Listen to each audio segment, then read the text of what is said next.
रामानुज पदाम्बोज युगलीयस्य धीमतः प्राप्यं च प्रापकं वन्दे प्रणदार्थिहरं गुरु आत्रेय रामा वरचगुरोः पौत्रं तदाश्रयं यामुनार्य गुरोः स्वं भक्तिसारं गुरुं भजे கண்ணன் கடலினை நன்னும் பணமுடையில் என்னும் திருநாமம் தின்னம் நாரணமே.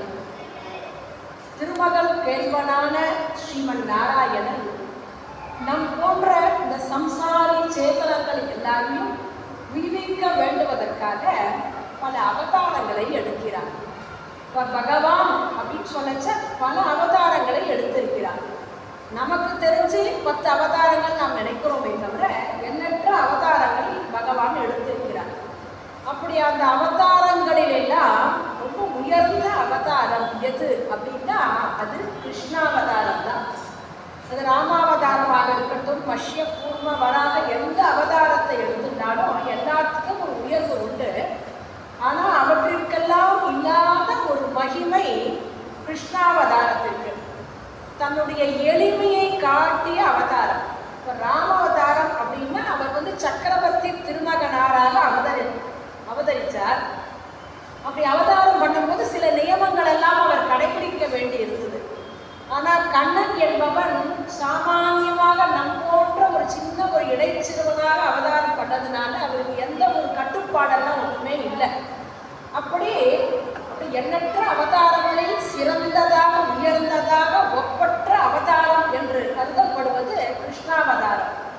இந்த கிருஷ்ணாவதாரம் என்று எடுக்கும்போது கண்ணன், கிருஷ்ணன் அப்படின்னு அவனுக்கு கேசவன் இப்படி பல திருநாமங்கள் எல்லாம் உண்டு. இப்போ பகவான் சொன்னாலே ஆயிரக்கணக்கான திருநாமங்கள், சகஸ்ர நாமங்கள்லாம் சொல்கிறோம் இல்லையா? அப்படி பகவானுக்கு ஒவ்வொரு திருநாமமும் ஒவ்வொரு குணத்தை குறிக்கும். இப்போ சாதாரணமாக நம்ம பார்க்கச்ச ஏதோ ஒரு திருநாமம் பகவானோடது நம்ம நினைக்கிறோமே தவிர ஒவ்வொரு திருநாமத்திற்கும் ஒவ்வொரு வைபவங்கள் உண்டு. இப்போ பகவானே சில விரும்பிய திருநாமங்கள் இருக்கு, அடியார்கள் விரும்பிய திருநாமங்கள் உண்டு, நம்முடைய ஆழ்வார்கள் ஆச்சாரியர்கள் விரும்பிய திருநாமம் உண்டு. எல்லாரும் சொல்லச்சு இப்படி ஆயிரக்கணக்கான திருநாமங்கள் உடையவனே அப்படின்னா ஆழ்வார்கள் எல்லாம் பகவானை எந்த அவதாரம் சொன்னாலுமே இப்போ மகாவிஷ்ணு அப்படின்னா சகஸ்ரநாமம்னு வரைச்ச 1000 நாமங்களால் நாம் எல்லாம் ஸ்தோத்திரம் பண்ணுறோம் இல்லையா? அதை போல் இப்போ நம்ம ஊர் இந்த சித்திரக்கூடத்தில் ஆழ்வார் பாடும் பொழுது கூட இந்த கோவிந்தராஜ பெருமானை திருமங்கை ஆழ்வார் பாடும் பொழுது இப்படி ஆயிரக்கணக்கான திருநாமங்களோட உடைய எல்லாரும் தேவர்கள் எல்லாம் ஸ்தோத்திரம் பண்ணார்களே. பண்டு இவன் வெண்ணை உண்டான் என்று ஆய்ச்சியர் கூடி இழிப்ப என் திசையோரும் வணங்க இணை மருதோடு நடந்துட்டு அண்டரும் வானத்தவரும் 1000 நாமங்களோடு தின்திரல் பாட வருவான் சித்திரகூட துள்ளானே அப்படின்ட்டு அப்படி எல்லாரும் சேர்ந்து ஸ்தோத்திரம் பண்றான்னு அனுபவிக்கிறார். ஆனால் இத்தனை திருநாமங்கள் பகவானுக்கு அந்த வைபவங்கள் இருந்தாலுமே அவனுக்கு ஒரு சிறப்பான ஒரு திருநாமம், அது கண்ணனே விரும்பிய திருநாமம். என்ன திருநாமம்னா வேற எந்த எதிலையுமே நாம பார்க்க முடியாதபடியான ஒரு உயர்ந்த திருநாமம் என்ன அவனுக்கு அப்படின்னா கண்ணன் எம்பெருமான் பரமபதத்தில் இருந்து ஷீராப்தி என்று சொல்லக்கூடிய திருப்பார்கடலுக்கு வந்து பள்ளி கொண்டார். அந்த திருப்பார்கடலில் இருந்து திருவாய்ப்பாடி மதுராபுரிக்கு வந்து அவதாரம் பண்ணார். ஏஷ நாராயண ஸ்ரீமான் ஷீரார்ணவ நிகேதனகா நாகபரியங்கம் சுருஜ்ய ஹியாகதோ மதுராபுரி அப்படின்ட்டு திருப்பார்கடலில் பள்ளி கொண்ட எம்பெருமான் ஆசுர ரட்சணம், அடியார்களின் ரட்சணம், நம் போன்ற பக்தர்கள் இவர்களோட இருக்கணுன்றதுனால மதுராபுரியில் அவதாரம் பண்ணான். இப்போ இந்த மதுராபுரியில் அவதாரம் பண்ணின இந்த கண்ணனுக்கு ஒரு அழகான ஒரு திருநாமம், அது கண்ணனே உகந்த திருநாமம், எங்கேயும் காண கிடைக்காத திருநாமம் என்ன அப்படின்னா இவன் ஆயர்பாடியில் அவதாரம் பண்ணினதுனாலேயே கிடைத்த திருநாமம். அவன் அங்கே அவதாரம் பண்ணா அதனால் அந்த அவதாரத்தினால கிடைச்சது. அங்கே அவதாரம் பண்ணி அங்கு இருக்கக்கூடியவர்களை தன்னுடைய ரூபத்தினாலும் தன்னுடைய சுரூபத்தினாலும் தன்னுடைய லீலா அந்த லீலைகளெல்லாம் காமிச்சா இல்லையா? கல்யாண குணங்களுடன் கூடிய லீலைகளை காமிச்சானே, அந்த லீலைகளாலும் கிடைக்கப்பெற்ற ஒரு திருநாமம். சரி, மனுஷர்களுக்கு தான் அப்படின்னா மனுஷர்களுக்காக மட்டும் கிடையாது, திருவாய்ப்பாடியில் இருக்கிறதுனால மட்டும் இல்லையா? அங்கே வாய் பேசாத இருக்கிற பசு இருக்கு இல்லையா? பசுக்களுக்கும் உகந்த பசுக்களோடு சம்பந்தப்பட்ட ஒரு திருநாமம் என்ன அப்படின்னா அதுதான் ஆயன். இந்த ஆயன்றது கண்ணனுக்கு என்றே இருக்கக்கூடிய திருநாமம். வேற எந்த எம்பெருமான் திருநாமத்தை எடுத்தா இந்த மகிமையை எல்லாம் நம்ம பார்த்தா ஒவ்வொரு குணத்தை சொன்னாலும் இந்த ஆயன்ற இருக்கக்கூடிய ஒரு பெருமை, அது எம்பெருமான் கண்ணன் அவனே ரசிக்கக்கூடிய பெருமை என்ன திருநாமம் அப்படின்னா ஆயன்ற திருநாமம். அவனுக்கு அவ்வளோ போக்கியமா இருக்குமா, அதை அனுபவிக்கிறானா. இந்த ஆயன்ற திருநாமத்தை இவன் பெற வேண்டும் என்பதற்காகத்தான் இவன் மதுராபுரியில் இந்த ஆய்ப்பாடியில் வந்து அவதரிச்சானோன்ற அளவுக்கு அந்த திருநாமத்தோட ஏற்றத்தை ஆழ்வார்கள் எல்லாம் அப்படி கொண்டாடுகிறார்கள். இந்த ஆயன் அப்படின்னு சொல்றது எதனால, ஏன் ஆயன் என்ற பெயர் இவனுக்கு அப்படின்னா, அப்படின்னா பசு. இப்போ ஆனா பசு, இந்த பசுக்களை எல்லாம் காக்கக்கூடிய ஒரு குலம். அந்த பசுக்கள் என்னன்னா லோகத்தை எல்லாம் சம்ரட்சணை பண்ணணும்னா இந்த பசுன்றது ஒரு அவசியம். இப்போ லோகத்துக்கு எது நமக்கு ஆதாரம் அப்படின்னா நமக்கு என்ன முக்கியமாக வேணும், லோகத்தார்களெல்லாம் நாம் எல்லாம் இருக்கோம். இப்போ இந்த ஜனங்களுக்கு எது அவசியமானது அப்படின்னா நிலவளம் நீர்வளம் ரெண்டு வளம். அப்போ அந்த நிலவளமும் நீர்வளமும் இருந்தால் தான் ஒரு நாடு சுபீட்சமாக இருக்கும். அப்போ ஒரு நாடு சுபீட்சமாக இருக்கணும் அப்படின்னா அந்த நிலவளம் நீர்வளம் கொஞ்சம் குறைஞ்சி கொடுத்துன்னா அது சுபீட்சமாக இருக்காது. ஏன்னா நம்மளோட நாடுன்னு பார்க்கச்சா நமக்கு இந்த விவசாயத்தினால தான் நம்மளோட நாடு ஒரு சுபிக்ஷம். அப்போ அந்த நிலவளத்துக்கும் நீர்வளத்தை பார்க்க போச்ச இதுக்கு ஆதாரம் எது அப்படின்னா அது அந்த மாடு. அப்போ இந்த ஆணிரைகளை எல்லாம் சம்ரட்சணை பண்றதுக்காகவே அதுல வந்து அவதாரம் பண்ணானா. அப்போ ஆயர்பாடியில் கண்ணன் அவதாரம் செய்தார். இப்போ ஆயர்பாடின்னு சொல்றோம். ஏன் ஆயர்பாடின்னு பேர் இதுக்கு வந்தது? பாடி அப்படின்னா ஜனங்கள் திரளாக வசிக்கக்கூடிய இடத்திற்கு பாடின்னு பேரு. சமூகமாக இருக்கக்கூடிய இடத்திற்கு பாடின்னு பேரு. இடைச்சேரி ஆய்ப்பாடி அப்படின்னு நம்ம இந்த மதுராபுரியை சொல்றோம். சேரி அப்படின்னா அங்கேயும் ஜனங்கள் இருக்கக்கூடிய இடம், அது சேரி. அப்போ இந்த மாடுகளை பராமரிக்க வேண்டும் என்பதற்காக இவர்கள் அப்படியே சமூகத்தாரோடு ஒற்றுமையாக நாடு செழிக்க வேண்டும் என்பதற்காக பராமரிக்கப்பட்ட இந்த மாடு. இந்த ஆவினன்னு சொல்றோம் இல்லையா, அந்த மாதிரி அப்படின்னாலே அந்த மாடுன்னு வரைச்சவே லோக சம்ரட்சணம் தான் நம்ம முதல்ல நினைச்சுக்கணுமா. அப்போ அந்த இடைச்சேரி, இதுக்கு ஏன் இடைச்சேரின்னு இந்த பேர் வந்தது? ஆய்ப்பாடின்னு சொல்றோம், இடையர்கள் என்று சொல்கிறார்கள். இப்போ ஆயர்களை இடையர்கள் சொல்றோம். எதனால இடைக்குளம் இடைச்சேரி அப்படின்னு இதை ஏன் சொல்றோம் அப்படின்னா, இப்போ நம்ம பார்க்கச்ச குறிஞ்சி, முல்லை, மருதம், நெய்தல், இப்போ 4 வகை நிலங்கள் சொல்றோம். இப்போ காடு சார்ந்த இடம் முல்லை, மலையும் மலை சார்ந்த இடம் குறிஞ்சி, இப்படி நம்ம தமிழ்ல சொல்றோம் இல்லையா. இப்போ 4 வகையான வகுப்பு நிலங்களை பிரித்திருக்கிறார்கள். அப்போ காடு சார்ந்த இடத்தை சொல்லச்ச முல்லை. இப்போ இந்த 4 நிலங்களில இடைப்பட்டதாக இருக்கக்கூடியது முல்லை நிலை பகுதி. அப்போ இந்த முல்லை நிலத்தில் வசிக்கக்கூடியவர்கள் தான் இந்த இடையர்கள். அப்போ இந்த 4 நிலங்களில் இடைப்பட்ட பகுதியில் வசிப்பதால் இவர்களுக்கு இடையர்கள் என்று பெயர். அங்க இருந்து இந்த மாடுகளை பராமரித்து லோகஸ்கேமத்திற்காக வைத்துக் கொண்டதால் அது இடைச்சேரி, இடைக்குளம் அப்படின்றது இடையில இருக்கிறதுனால, இந்த 4 நிலங்கள்ல இடையில இருக்கிறதுனால இந்த திருநாமம் அவளுக்கு அந்த சமூகத்தாருக்கு வந்தது. இப்போ இந்த இடைச்சேரியில இந்த முல்லை நிலத்துக்கு, ஏன்னா அது காடு சார்ந்த இடம். இப்போ பிருந்தாவனம் என்று பார்த்தா அது நெருஞ்சி முள் காடாதான் இருந்துதான். அப்போ அந்த நெருஞ்சி முள் காடு முல்லைன்ற சொல்றோம். அப்போ கருப்பொருள்கள் நம்ம தமிழ்ல படிக்கிறோம். ஒரு ஊர் அப்படின்னு எடுத்துட்டோம்னா, இல்லை குறிஞ்சியோ முல்லையோ மருதமோ இப்படி எடுத்துட்டா கருப்பொருள்கள், ஒரு பூ, ஒரு காய், அதே மாதிரி அவர்களோட தொழில், அவர்களுக்கு தெய்வம், அவர்கள் என்ன எது கேளிக்கைகள் ஈடுபடுவார்கள் அப்படின்றதெல்லாம் வரிசையா சொல்லுவா.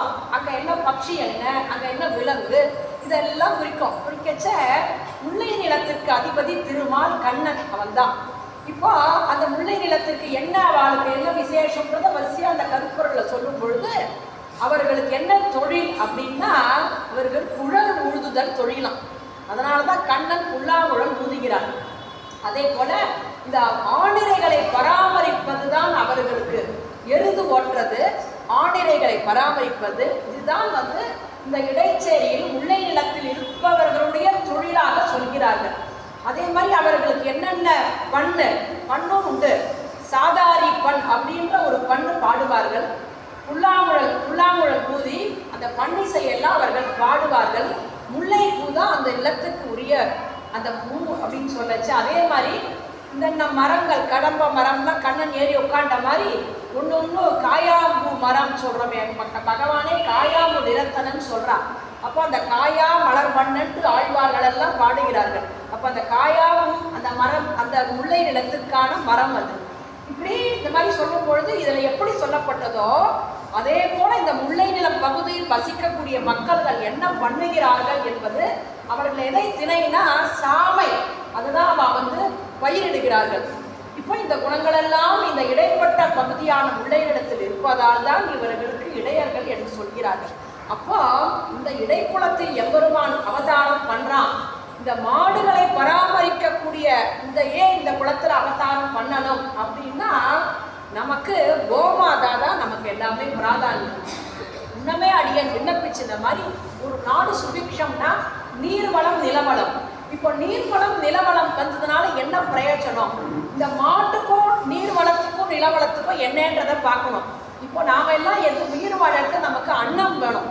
அன்னம் வேணும்னா வயல்களில் பயிர்கள்லாம் நன்னா இருக்கணும். அது அரிசியாக இருக்கட்டும், கோதுமையாக இருக்கட்டும், இல்லை எந்த தானியங்களாக இருந்தாலும் வயலில் நல்லபடியாக செழிப்பாக வந்தாதான் நமக்கு உணவு தானியங்கள்லாம் கிடைக்கும். அப்போ அந்த வயலில் இருக்கக்கூடிய தானியங்கள் வரணும் அப்படின்னா அதுக்கு என்ன வேணும்? மழை வேணும். இப்போ மழை வேணும் அப்படின்னா மழை எப்படி வரும்னா யாகாதிகள், யாகாதிகள் பண்ணினாதான் அந்த மழை வரும். அப்போ மழை வந்ததுன்னா அந்த யாகாதிகள் பண்ணி மழை வந்தால் பயிர்கள் செழிப்பாக வரும். பயிர்கள் செழிப்பாக வந்தால் நம் போன்ற மனிதர்கள் நல்ல வளமாக வாழ்வார்கள். நம் போன்ற மனிதர்களுக்கு ஒரு வளம் வந்ததுன்னா யாக யஜ்ஞாதிகள் பண்ணுவார். அப்போ யாக யஜ்ஞாதிகள் பண்ணால் மழை வரும். இது ஒரு சைக்கிள். இதை யார் சொல்றான்னா கண்ணன் பகவத்கீதையில சொல்றார். அன்னாத் பவந்தி பூதானி பர்ஜன்யாத் அன்ன சம்பவஹா அப்படிங்கிறான். அன்னாத் பவந்தி பூதானி, அன்னத்திலிருந்து சகல பூதங்களும் எல்லா உலகத்திலும் உயிர் வாழக்கூடிய அத்தனை ஜீவராசிகளும் வருகிறது. அன்னாத் பவந்தி பூதானி பர்ஜன்யாத் அன்ன சம்பவஹா. அப்போ பர்ஜன்யாத்துன்னு அந்த மழைக்கு அதிபதியாக இருக்கக்கூடிய பர்ஜன்யன் என்ற தேவதையை மழையை பொழிந்தால் அதுலேருந்து உணவு உற்பத்தி கிடைக்கிறது. அப்போ இந்த சைக்கிள் சொன்ன மாதிரி இப்படி வருது இல்லையா? இப்போ இப்படி பண்ணும் பொழுது இத்தனை சுபீட்சமா இருக்கணும்னா இதுக்கு ஆதாரம் எதுன்னா இந்த யஜ்யங்கள் தான் ஆதாரம். இப்போ யஜ்யங்கள் அப்படின்னு சொன்னா யஜ்யத்துக்கு என்ன முக்கியமா வேணும்னா நெய் தான் வேணும். ஒரு மனிதன் பிறக்கச்ச ஆரம்பிக்கச்ச அவனுக்கு சம்ஸ்காரம் எதில் பண்றான்னா அக்னி வச்சுதான் சம்ஸ்காரம் பண்றோம். அவனோட அந்திம காரியம் எதுன்னா அதுவும் அக்னியில தான் முடியறது. இப்போ அக்னியில ஆரம்பித்து மனிதனுக்கு அக்னியிலேயே முடியறது இல்லையா? அப்போ அந்த யஜ்யங்கள் பண்ணச்ச அது நல்ல காரியம் சுப காரியமாக இருந்தாலும் அது அக்னி தான். இல்லை அபரகாரியமாக இருந்தாலும் அசுப காரியமாக அதுவும் அக்னி வேணும். அப்போ அந்த அக்னி ஹோமம் பண்ணணும்னா எதை வச்சு பண்ண முடியும்? நெய் வச்சு தான் பண்ண முடியும். அப்போ இந்த நெய்ங்கிறது தான் பிராதானியம். நம்மளோட மனுஷனுக்கு லோகமே சுபீட்சமா இருக்கணும் அப்படின்னா அதுக்கு நெய்ங்கிறது ரொம்ப அவசியம். இந்த நெய் எப்படி நமக்கு கிடைக்கிறது அப்படின்னா அது பசுமாட்டுக்கிட்டே தான் நெய் கிடைக்கிறது. இன்னைக்கு கடையில் கிடைக்கக்கூடிய நெய்யை பற்றி அடியன் விண்ணப்பிக்கல. இன்னைக்கு கிடைக்கக்கூடிய பசு நெய்ன்னு சொன்னால் அது யாருக்கு பகவான் ஒத்தனுக்கு தான் அது எப்பேற்பட்ட நெய்யின்னு தெரியும். அடியேன் பேசுறது ஆதி காலத்தில் ஆழ்வார்கள் காலத்திலையும் பகவான் கிருஷ்ண பகவான் அவதரித்த காலத்திலே இருக்கக்கூடிய பசு நெய் சுத்தமான நெய் சொல்றது தான். அதனால் அப்பேற்பட்ட அந்த நெய்யினால தான் யாகங்கள் செய்ய முடியும். அதே போல ஒரு கோவில் அப்படின்னு எடுத்துட்டாலும் அங்கே இருக்கக்கூடிய திருவிழாவை சமர்ப்பிச்சாலும் அதுவும் பசு நெய் தான். இப்போதான் நிறைய எண்ணெய்கள்லாம் பலதரப்பட்ட எண்ணெய்கள் வருது. அன்னைக்கு எல்லாருமே பசு நெய்யில தான் வழக்கேற்றினான். வீட்டில் வழக்கேற்றினாலும் பசு நெய் தான். எதா இருந்தாலும் சார்ந்த காரியமா அதுக்கும் பசு நெய் தான். அப்போ எந்த காரியமா இருந்தாலும் ஆதாரம் நமக்கு எதுன்னா நெய் இருந்தாதான், நல்ல நெய் இருந்தாதான் பண்ண முடியும், இல்லைன்னா பண்ண முடியாது.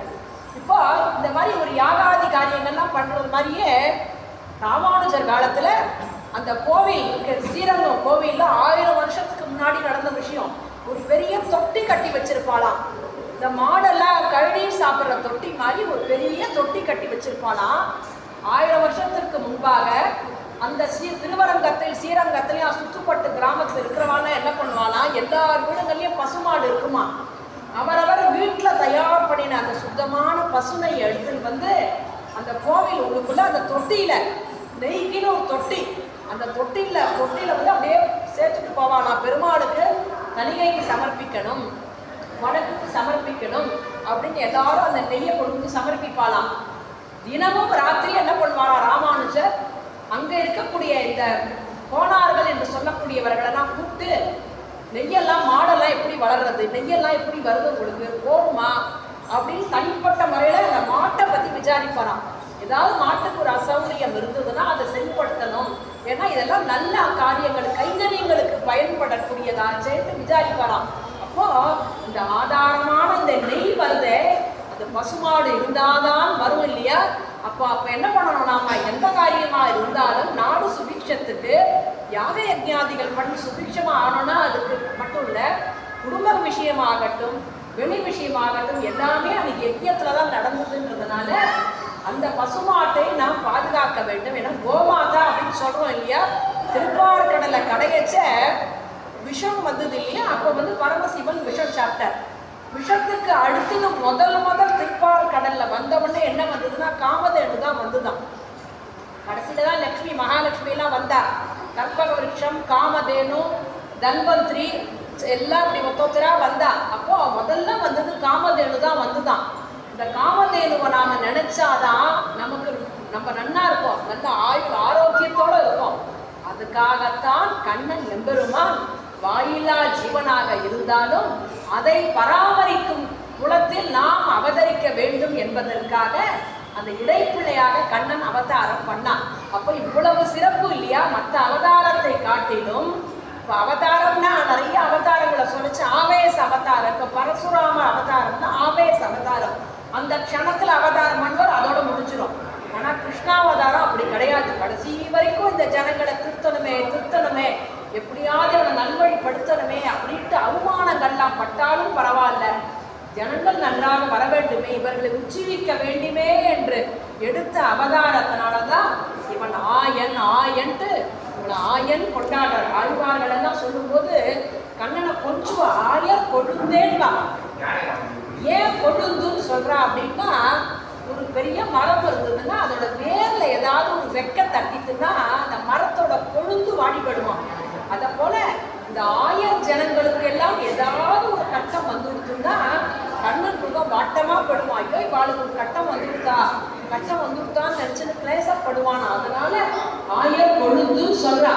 திபத்திலும் பசுமையை மெய்புவத்தி செங்கனிவா எங்கள் ஆயர் தேவேங்கிற ஆழ்வார். பரமபதம், தீபம்னா பரமபதம். பரமபதத்துல அந்த சாட்சாத் நாராயணன் வைகுண்டத்துல இருக்கிறதை காட்டிலும் இங்க வந்து ஆடு மேய்க்கிறதுல தான், மாடு மேய்க்கிறதுல தான் அவனுக்கு வந்து அவ்வளோ ஒரு ஆசையா. செங்கனிவா எங்கள் ஆயர் தேவேன்று ஆயர். அதே போல திருக்கோவிலூர்ல இருக்கக்கூடிய எம்பெருமான் கூட ஆயனார் அப்படின்னு பேரு. பஞ்ச கிருஷ்ணாரண்ய கஷேத்திரத்துல திருக்கோவிலூர் தான் முதன்மையானது. திருக்கண்ணபுரம், திருக்கண்ணங்குடி, கபிஸ்தலம், தேரழுந்தூர், திருக்கோவிலூர், இந்த 5 கிருஷ்ணாரண்ய கஷேத்திரம். அதுல பிரதானமானது திருக்கோவிலூர். அந்த பெருமாளை சொல்லச்ச ஆயனான்னு சொல்லுவார். அங்க வந்து 72 பிரம்மாக்கள் ஆராதனை பண்ணின ஒரு சன்னதி. இப்போ பிரம்மாங்கிறது ஒரு பதவி தான். ஒவ்வொரு கல்பம் முடிச்சுன்னா வேற ஒருத்தர் வருவார், பிரம்மாண்டவர் வருவார். அதே போல 72 பிரம்மாக்களால் ஆராதனை பண்ணக்கூடிய அந்த பெருமாளை அவர் ஆயனார் அப்படின்ட்டு ஆழ்வார், திருமங்கை ஆழ்வார் ரொம்ப அழகா அனுபவிக்கிறார். இடைகழி ஆயன்றார் அவர். கோவல் இடைகழி ஆயன்னே சொல்றார். அதே போல திருவேங்கடத்து ஆயன் திருமங்கை ஆழ்வார் பொதுவாக சொல்றார். ஏன்னா சில பெருமாளை சொல்லச்ச கண்ணனா அனுபவிப்பா, ராமனா அனுபவிப்பா. இப்போ அந்த மாதிரி பார்க்க திருப்பதியில் இருக்கிற அந்த பெருமாளை நிறைய இடத்துல கண்ணன் சொல்லிதான் ஆழ்வார்கள்னு அனுபவிக்கிறார். ராமன் பாடுறத விட கண்ணன் பாடுறது ரொம்ப அதிகமான பாடல்கள் இருக்கு. அதே போல ஆயன்ட்டு ஆயர் மடந்தை, ஆயர் மகள் அப்படின்னு நம்பிள்ளை விராட்டி கண்ணனை கல்யாணம் பண்ணிட்டா அவ இடைப்பெண். அவளை சொல்லும் பொழுது ஆயர் மடந்தை, ஆயர் மங்கைன்னு சொல்லுவாள் நம்பிள்ளைய. இந்த மங்கை மடந்தைன்னு சொல்றோம் இல்லையா, தமிழ்ல 7 பெண்களுக்கு 7 இது உண்டு.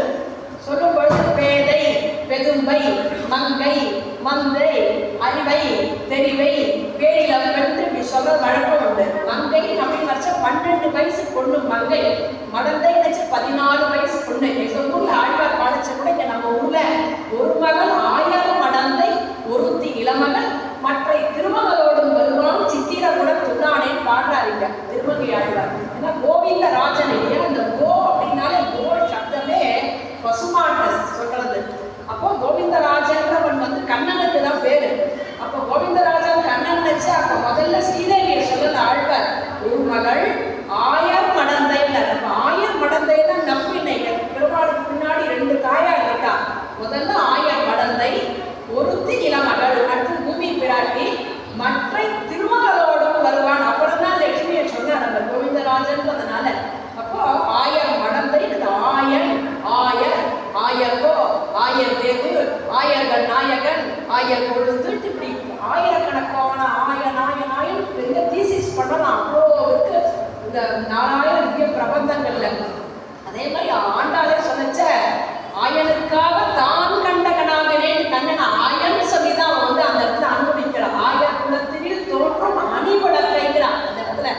அப்போ இந்த ஆயன்றது பசுக்களை பராமரிக்கிற குலத்தில் இவன் பிறந்தான். இது லோகத்துக்கெல்லாம் சுபிக்ஷமா இருக்கணுமேன்றதுனால அவர்கள் பண்ணக்கூடிய அந்த ஒரு சாக்ரிஃபைஸ் தியாகத்தோட தான் இருக்கா.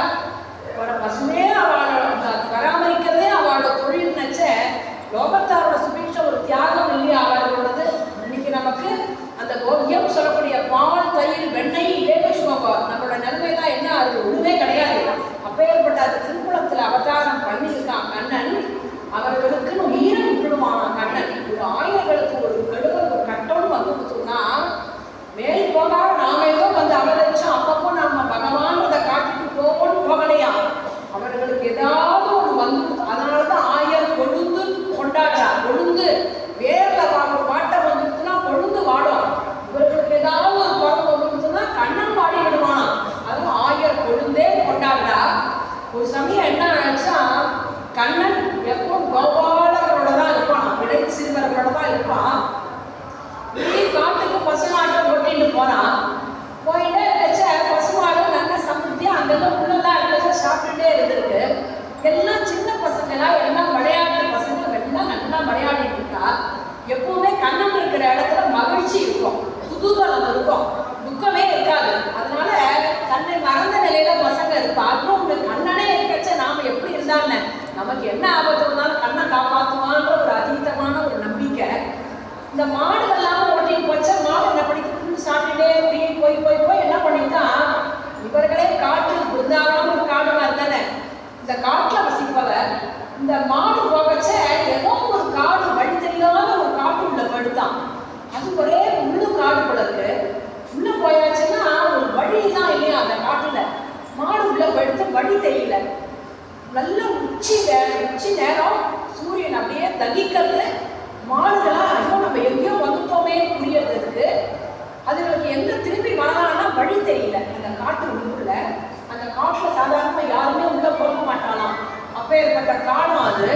இது உள்ள போயிடுது. உள்ள போயாச்சுன்னா கதறது. அது உள்ள கதற சமயத்துலதான் இந்த கோபாலர்களோட கண்ணன் விளையாடிட்டு இருந்தான் இல்லையா. பாக்குறான், எங்க மாட காணும் எங்க மாட காணும்ன்றா.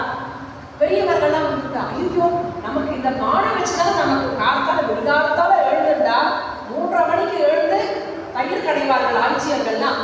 நமக்கு இந்த மாடு இல்லைன்னா நமக்கு என்ன வேற ஒண்ணுமே சுபீட்சம் அதுதானே நமக்குன்ட்டு எல்லாரும் அழ ஆரம்பிச்சுட்டா. கண்ணன் பார்க்கறான், பலராமன் பார்க்கறான், எல்லாருமே இருக்கா, குழந்தைகள்லாம் இருக்கா. எங்க போச்சுன்னு தெரியல. சுத்தி எல்லா இடத்துலையும் தேடுறா, மாடுகள் காணோம். உடனே என்ன பண்றா, எல்லாரும் இப்படி பூமியை தரையை பார்க்கறான். தரையை பார்த்தா அந்த மாடோட உடம்பு அது பட்ட இடம் இருக்கு இல்லையா, அதை அப்படியே பார்த்துட்டு போறா. போற வழியில இந்த மாடு என்ன பண்ணிருக்கு, இந்த புல்லெல்லாம் சாப்பிடுச்சு. சில இடங்கள்ல புல்லு பாதி சாப்பிட்ருக்கு, சிலதுல புக்கால் சாப்பிட்ருக்கு, சிலது சாப்பிட்டு துப்பி போட்டிருக்கு. இது அடையாளம் வச்சுட்டான். அப்போ இந்த அடையாளம் பார்த்துட்டே நம்ம போகலாம் அப்படின்னு சொல்லிட்டு அந்த அடையாளத்து வழியாவே போறா. போனா எங்கேயோ ஒரு பயங்கரமான ஒரு காடு, வழியே கிடைக்கல. உள்ளுக்குள்ள மாடு இருக்குன்றது அவளுக்கு தெரிஞ்சு போச்சு. உடனே கண்ணன் என்ன பண்றான், சும்மா மாதிரி கர்ச்சனை பண்றான். அங்க ஒவ்வொரு மாட்டுக்கும் ஒரு பேர் உண்டா. அந்த மாட்டு பேரை சொல்லி கண்ணன்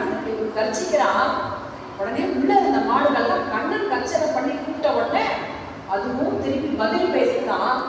உடனே தெரிஞ்சுடுத்து உள்ளதான் மாடு இருக்கு, வழி இருந்தாலும் உள்ள போக முடியும். என்ன வழியா போறதுன்னு தெரியல அவளுக்கு. ஒரு இடம்னா அதுக்கு ஒரு வாசல் அப்படின்றது அது வழியா போவா, எந்த வழியா போறதுன்னே வாழ்க்கை. முதல் காடு உயிர் தாங்கல, தாகம் தகிக்கிறது. உடனே என்ன ஆயிடுச்சு, அந்த மாடம்மா இந்த குளம் துணியை கட்டு மாடெல்லாம் வருது, இவாடு போறா. இந்த மாடுகள் கிட்ட வர சமயத்துக்கு கண்ணனா இந்த மாடெல்லாம் பார்த்தோம்னா அது சந்தோஷம், அதை பார்த்தோம்னா இவாடு சந்தோஷம். சந்தோஷப்பட்டுட்டே இருக்கிற வேலையில என்னாச்சா, காட்டு தீ பரவித்தான். எங்க பார்த்தாலும் நானா பக்கமும் காட்டு தீ பரவுது. இருக்கிறதோ இந்த முன்னாடி இருந்தால் வழியில இருந்தா, இப்போ உள்ள காட்டுக்கு வந்துட்டா காட்டு தீ பரவுது. நாலா பக்கமும் பறக்கணும்னு காத்து வேற அடிக்கிறது. இந்த காத்து அடிச்சோடனே இந்த காத்து தீ என்ன வேகமா பரவிடுது. உடனே இந்த ஆயர் சிறுமியர்கள்லாம் இருக்கா இல்லையா, ஆயர்கள்லாம் இருக்காளே, கண்ணன் போய் திருவடியை போய் கட்டிட்டு, கண்ணா எனக்கு உங்களை தவிர எனக்கு யாரும் அபயம் கிடையாது, எங்களுக்குலாம் இப்போ மரண பயம் வந்துருக்கு, எங்க பார்த்தாலும் நெருப்பு சுமந்து வந்துட்டு இருக்கு, எந்த நிமிஷம் நம்மளாம் பொசுக்க போறோம்னு தெரியல, அதனால எனக்கு ஒரு திருவடிதான் கதி, நீதான் கதி, நாங்கெல்லாம் அபடைகளா இருக்கோம், நாங்க எங்க போவோம், எனக்கு உன்னை தவிர இல்லை, உன்னோட கலாட்சத்துல தான் நாங்க வந்து உயிர் வாழ முடியுமே தவிர உன்னைத்தான் எங்களுக்கு. மாடெல்லாம் ஆடுறது, மாடெல்லாம் கடலை சுற்றி சுற்றி வருது, எங்க பார்த்தாலும் போக அப்படியே காத்து அதுவும் சேர்த்து தகிக்கிறது. அடுத்த ஒரு க்ஷணம் தான் அந்த நெருப்பு அப்படியே அப்படியே சாப்பிடுவோன்ற மாதிரியான ஒரு சூழ்நிலை. எல்லாரும் கண்ணனை சுற்றுன்னு கண்ணன் திருப்படி, கண்ணா உன்னை தவிர எனக்கு கத்திக்கிட்டப்பா, நீந்தாப்பா எங்களை காப்பாற்றணும், எங்களை ரட்சிக்கணும்னே நீ வந்து பிறந்திருக்க, நீ எங்களை விட்டுடாதப்பா, கை விட்டுடாதப்பா, அநாத ரட்சகா ஆபர பாந்தவா, கிருஷ்ணா கிருஷ்ணா கிருஷ்ணா கிருஷ்ணான்ட்டு எல்லாரும் கதறா. கண்ணு சொன்னா கவலைப்படாதீங்க, 3 நிமிஷம் கண்ணை கொடுக்கும் எல்லாரும் அப்படிங்கிறான். எல்லாரும் ஒரு க்ஷணத்துல கண்ணை முடிந்தாலாம். அத்தனை நெருப்பையும் அப்படியே முழுங்கினானா கண்ணன், அத்தனை நெருப்பையும் அப்படியே முழுங்கினானா கண்ணை திறங்கும் அப்படின்னானா எல்லாரும் கண்ணை திறந்தாலாம். நெருப்பு கொஞ்சம் கூட இல்லையா, எல்லாருக்கும் ஆனந்த கண்ணீர் தாங்கலையா, கண்ணா இப்படி எங்களை காப்பாத்தினீங்க, எங்களுக்கு இப்படி ஒரு மரண பயம் வந்து நாங்க ஒரு நிமிஷத்தை இந்த தீக்கு இரையாகிடுவோம்னு நினைச்சேன், இப்படி காப்பாத்தினியப்பா, இப்படி காப்பாத்தினியப்பா, ஒரு திருவடியை எங்களை காப்பாத்திட்டு அப்படின்னு சொல்லிட்டு அத்தனை பேர் ஆனந்த கண்ணீர் வடிச்சிருக்கா. இப்போ நாம் எப்படி இருக்கோம்னா, இதே மாதிரி ஒரு காட்டில் தான் நாமும் வாழ்ந்துட்டு இருக்கோம். நமக்கும் ஒரு குறிக்கோள் இல்லைன்னு வச்சுக்கோங்க. இந்த காட்டு உள்ள எப்படி இந்த பசுமாடுகள் போச்சோ, குறிக்கோள் இல்லாத மனிதனின் வாழ்வும் பாதை வழி இல்லாத ஒரு காட்டில் போற மாதிரி தான் நமக்கு ஒரு ஆச்சாரியர் மாதிரி ஒருத்தர் இருந்து நமக்கு வழிகாட்டணும், ஒரு நல்லது ஹிதம் சொல்லச்ச நமக்கு அதை கேட்கணும். அப்போ நமக்கு அந்த கட்டம் வந்துடுச்சு அப்படின்னா பகவான் கிட்ட சரணாகதி பண்ணி, கண்ணா எனக்கு ஒன்றும் தெரியாது, ஏன்னா இந்த சம்சாரம்ன்றது எப்படி இருக்கு, எப்படி இந்த நெருப்பு வந்ததோ ஆத்தியாத்மிகம், ஆதி பௌத்திகம், ஆதி தெய்வீகம், இந்த தாபத்திரயங்கள் சொல்வார். நம்மளோட உடம்பாலேயே நமக்கு வரக்கூடியது, நமக்கு சரீரத்தினால வரக்கூடிய வியாதிகள், நம்மாலேயே நமக்கு வரக்கூடிய துன்பங்கள் ஆத்தியாத்மிகம் பேர் இருக்கு. ஆதி பௌதிகம் விலங்குகளால் வரக்கூடியது ஆதி பௌதிகம். ஆதி தெய்வீகம் இயற்கை, அது மாதிரி வருது இல்லையா, அந்த இயற்கையினால வரக்கூடியதை அந்த கட்டங்களும் போகும் அப்படின்னா இந்த தாபத்திரயங்கள் அப்படிங்கிறார். இந்த தாபத்திரயத்தால வரக்கூடிய துன்பங்களை நெருப்பு மாதிரி ஆகுது நமக்கு. இந்த நெருப்பு காத்து அடிச்சு இன்னும் பரவதுங்கிறா இல்லையா, இதுவே இயற்கையில இந்த தாபத்திரயங்கள் நம்மளை சுத்தி வருது. இதுல நமக்கு என்ன நெருப்பு தூண்டுறது, இந்த காத்து மாதிரி இந்திரியங்கள் தூண்டுறது, காம குரோத மதம் ஆச்சரியம் அப்படின்னு நமக்கு இந்த இந்திரியங்கள்லாம் நமக்கு கலப்பி விடுறது. அப்போ தாபத்திரயத்துல வர துக்கத்தோட இந்திரியங்களும் சேர்ந்து வருது இல்லையா, இது ரெண்டும் கலந்து நமக்கு இந்த சம்சார துக்கத்துல இருக்கச்ச சம்சார மருகாத்தாரே துர்வியாதி வியாக்கரே விஷயக்ஷுத்திர குருமாட்டே திருஷா பாதகசாலினின்ட்டு நம்ம அப்படி ஒரு கட்டத்துல இருக்கச்ச கிருஷ்ணா கோவிந்தா வாசுதேவா மாதவா முகுந்தா உன் திருவடிதான் எனக்கு கதி, பேர அபாயம் வந்தாலும் நீ இருக்கும் பொழுது எனக்கு கவலை இல்லைப்பான்னு நான் அவங்ககிட்ட சரணாகதி பண்ணி இப்படி 2 கையும் ஒரு அஞ்சலி தடுத்து, எனக்கு இப்படி தாபத்திரைய துக்கத்துல நான் மாட்டிட்டப்பா, என்னை நீதான் காப்பாற்ற வேண்டும் அப்படின்னு நான் போய் அந்த பகவான்கிட்ட சரணாகதி பண்ணிட்டோம்னா ஒரு க்ஷணத்துல அதை எப்படி அவன் வந்து கண்ணை மூடிக்கோங்கிறான். என்ன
தெளிவான சிந்தனை கொடுத்துருக்காரு, ஒரு ஆச்சாரிய சம்பந்தம் கொடுத்துருக்கா, ஒரு கஷேத்திரத்துல ஒரு வாசனை, நமக்கு ஒரு அடியாரோட ஒரு வாசம் கிடைக்கிறது. இதெல்லாம் நாம் ஜென்மத்துல பண்ணின சுகத்தால நமக்கு கிடைக்கிறது. இல்லைன்னா ஒரு ஜப்துவா நாம இருந்தோம்னா நமக்கு ஏதாவது தெரியுமோ தெரியாது. அப்போ பகவான் நமக்கு அளித்த கொடை, பகவான் நமக்கு அளித்த வரம் தான் இந்த சரீரம். அப்போ இந்த சரீரத்தால் நாம் நல்ல காரியம் செய்ய வேண்டும், நல்லதை கேட்க வேண்டும் அப்படின்னு நமக்கு ஒரு ஞானம் வருது இல்லையா? அப்போ பகவானோட லீலைகளை நாம் கேட்க வேண்டும். இப்போ பகவானோட லீலைகளை நம்ம நினைச்சா அந்த தத்துவானுக்கு தகுந்த மாதிரி நமக்கு அதுக்கு இந்த திருப்பி இந்த பிறவி பிணியில நம்மளை மாட்டாத நமக்கு நல்ல ஞானத்தை கொடுத்து அவனுக்கு கைங்கரியம் பண்ற சுகத்தை பகவான் நமக்கு கொடுப்பான். அப்படி பல நிலைகள் வரைச்ச எல்லாரும் வெண்ணை சாப்பிட்டது, கயிறு உடைச்சது, பானையை உடைச்சதெல்லாம் தெரியும். இன்னைக்கு திருமங்கை ஆழ்வார் என்ன பண்ற, ஒரு கோபிமார் ஆட்சியர் பாவனையில கண்ணனுக்கும் அந்த ஆட்சியருக்கும் ஒரு ஊழல் நடக்கிறது. அந்த பாவனையில திருமங்கை ஆழ்வார் ஒரு 10 வாசகங்கள் ரொம்ப அழகாக அந்த ஊழலை சொல்றாங்க. அம்மா, பெண்கள் எல்லாம் கண்ணனோட சுற்றி வரும். ரொம்ப கண்ணனோட சுத்தச்சா இன்பம் ஜாஸ்தி ஆயிடும் இல்லையா? ஒரு இன்பம் அப்படின்னு வரைச்சா ரொம்ப அளவுக்கு அதிகமா போச்சுன்னா அது நஞ்சா மாறிடும். அதனால பகவான் என்ன பண்ணுவானா, கொஞ்சம் மறைஞ்சு போயிடுவானா. அப்போ கொஞ்சம் நமக்கு ஒரு கால தாமதம் பண்ணுவோம் அப்படின்னு நினைச்சிட்டு மறைஞ்சு போயிடுவான். இந்த ஆட்சி பெண்களுக்கெல்லாம் என்ன சொல்லுவான், நான் உன்னை பார்க்க வரேன், 6 மணிக்கு சாயங்காலம் வரேன், இல்லை 4 மணிக்கு வரேன் அப்படின்னு சொல்லிட்டு போவான். ஆனா கண்ணன் வரமாட்டான்.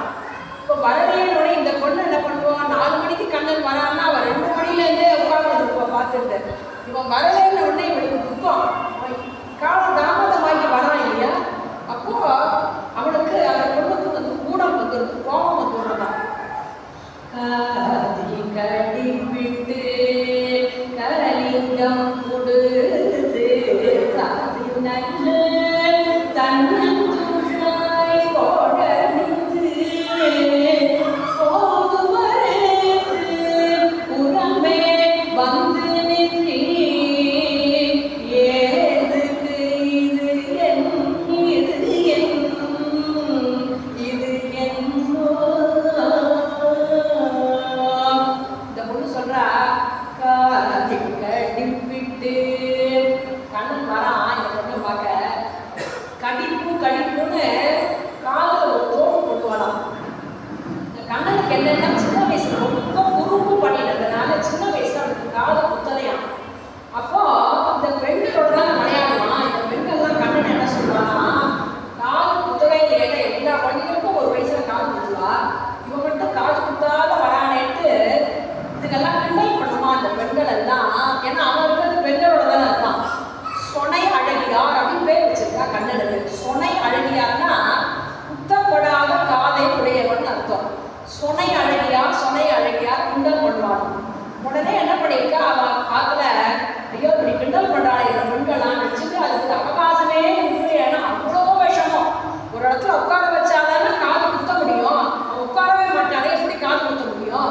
அதனால வந்து எத்தனையோ பேர் இந்த மாதிரி முயற்சி பண்ணி ஏமாற்றமா பேர்த்து கொண்டது. ஏன்னா அவ்வளோ விஷமம். அவனை பிடிச்சி காது குத்தமா உட்கார வச்சா அவனை பிடிச்சி எடுத்து அழிச்சுக்கிறதே கட்டுவான். அதனால காதே குத்திக்கல. கொஞ்சம் வயசானதுக்கு அப்புறம் அவனுக்கு காது குத்தினா என்ன ஆச்சு, அந்த திரி போட்டு தோடு போடுற அளவுக்கு காதல் வந்து அந்த தொலை பெருசா வரணும் இல்லையா, அதுக்கு ஒரு திரி போட்டு வச்சிருப்பான். அந்த திரி போட்டு இந்த சின்ன தோடு சின்னதா போடுவாங்க. அது போட்டதுக்கு அப்புறம் தான் பெரிய தோடு போடுவாங்க. அதுதான் கடிப்புன்னு பேரு. தமிழ்ல கடிப்புன்னா சின்ன தோடா. கடிப்பிட்டு அதை போட்டுக்கலாமா. கலிங்கம் கொடுத்து, கலிங்கம்னா கருப்பு ஆடை. இந்த பொண்ணை பார்க்க போறோம், நம்ம அழகா ட்ரெஸ் பண்ணிட்டு போட்டு கருப்பு கலர்ல ஒரு அழகான ஒரு ஆடையை வச்சுட்டு வரலாம். அது நல்ல தன்னந்துழாய் போடணிந்து, கண்ணனால என்ன திருச்சுழாய் தானே, திருச்சுழாய் பகவான் திருச்சுழாய் அப்படியே மாலையை கொண்டு வரான். போது மறுத்து கொஞ்சம் தாமதமா வராலாம். இந்த பொண்ணு பாக்குறா, அண்ணன் எங்க வந்து நிற்கிறான்னா ஒரு ஆட்சியர் வீடு. அந்த ஆட்சி வீட்டுல அப்படியே அந்த கதவுக்கு வெளியும் இல்லாம கதவுக்கு உள்ளியும் வராம ஒரு இருட்ட சமயமா பார்த்து இவன், ஏன்னா இவன் கருப்பு இல்லையா, கண்ணனே கருப்பு. இந்த கருப்பாக இருக்கக்கூடியவன் கருப்பு சட்டை வேற போட்டு இருக்கான். இருட்டுற சமயம் கதவுக்கு பக்கத்துல நிக்கிறான். இவன் நிக்கிறானா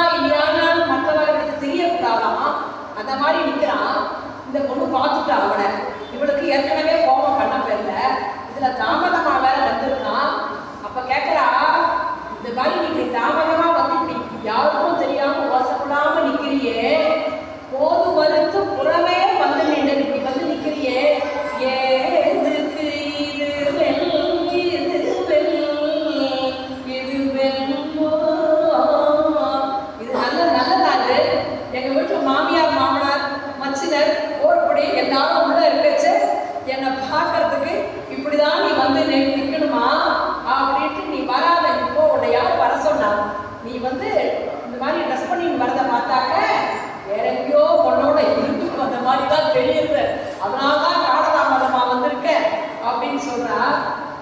துவராட்டை கொடுத்து ஒரு செண்டு சீரி கவராக முடித்து கனி கச்சு கட்டி சுவராக புறமே வந்து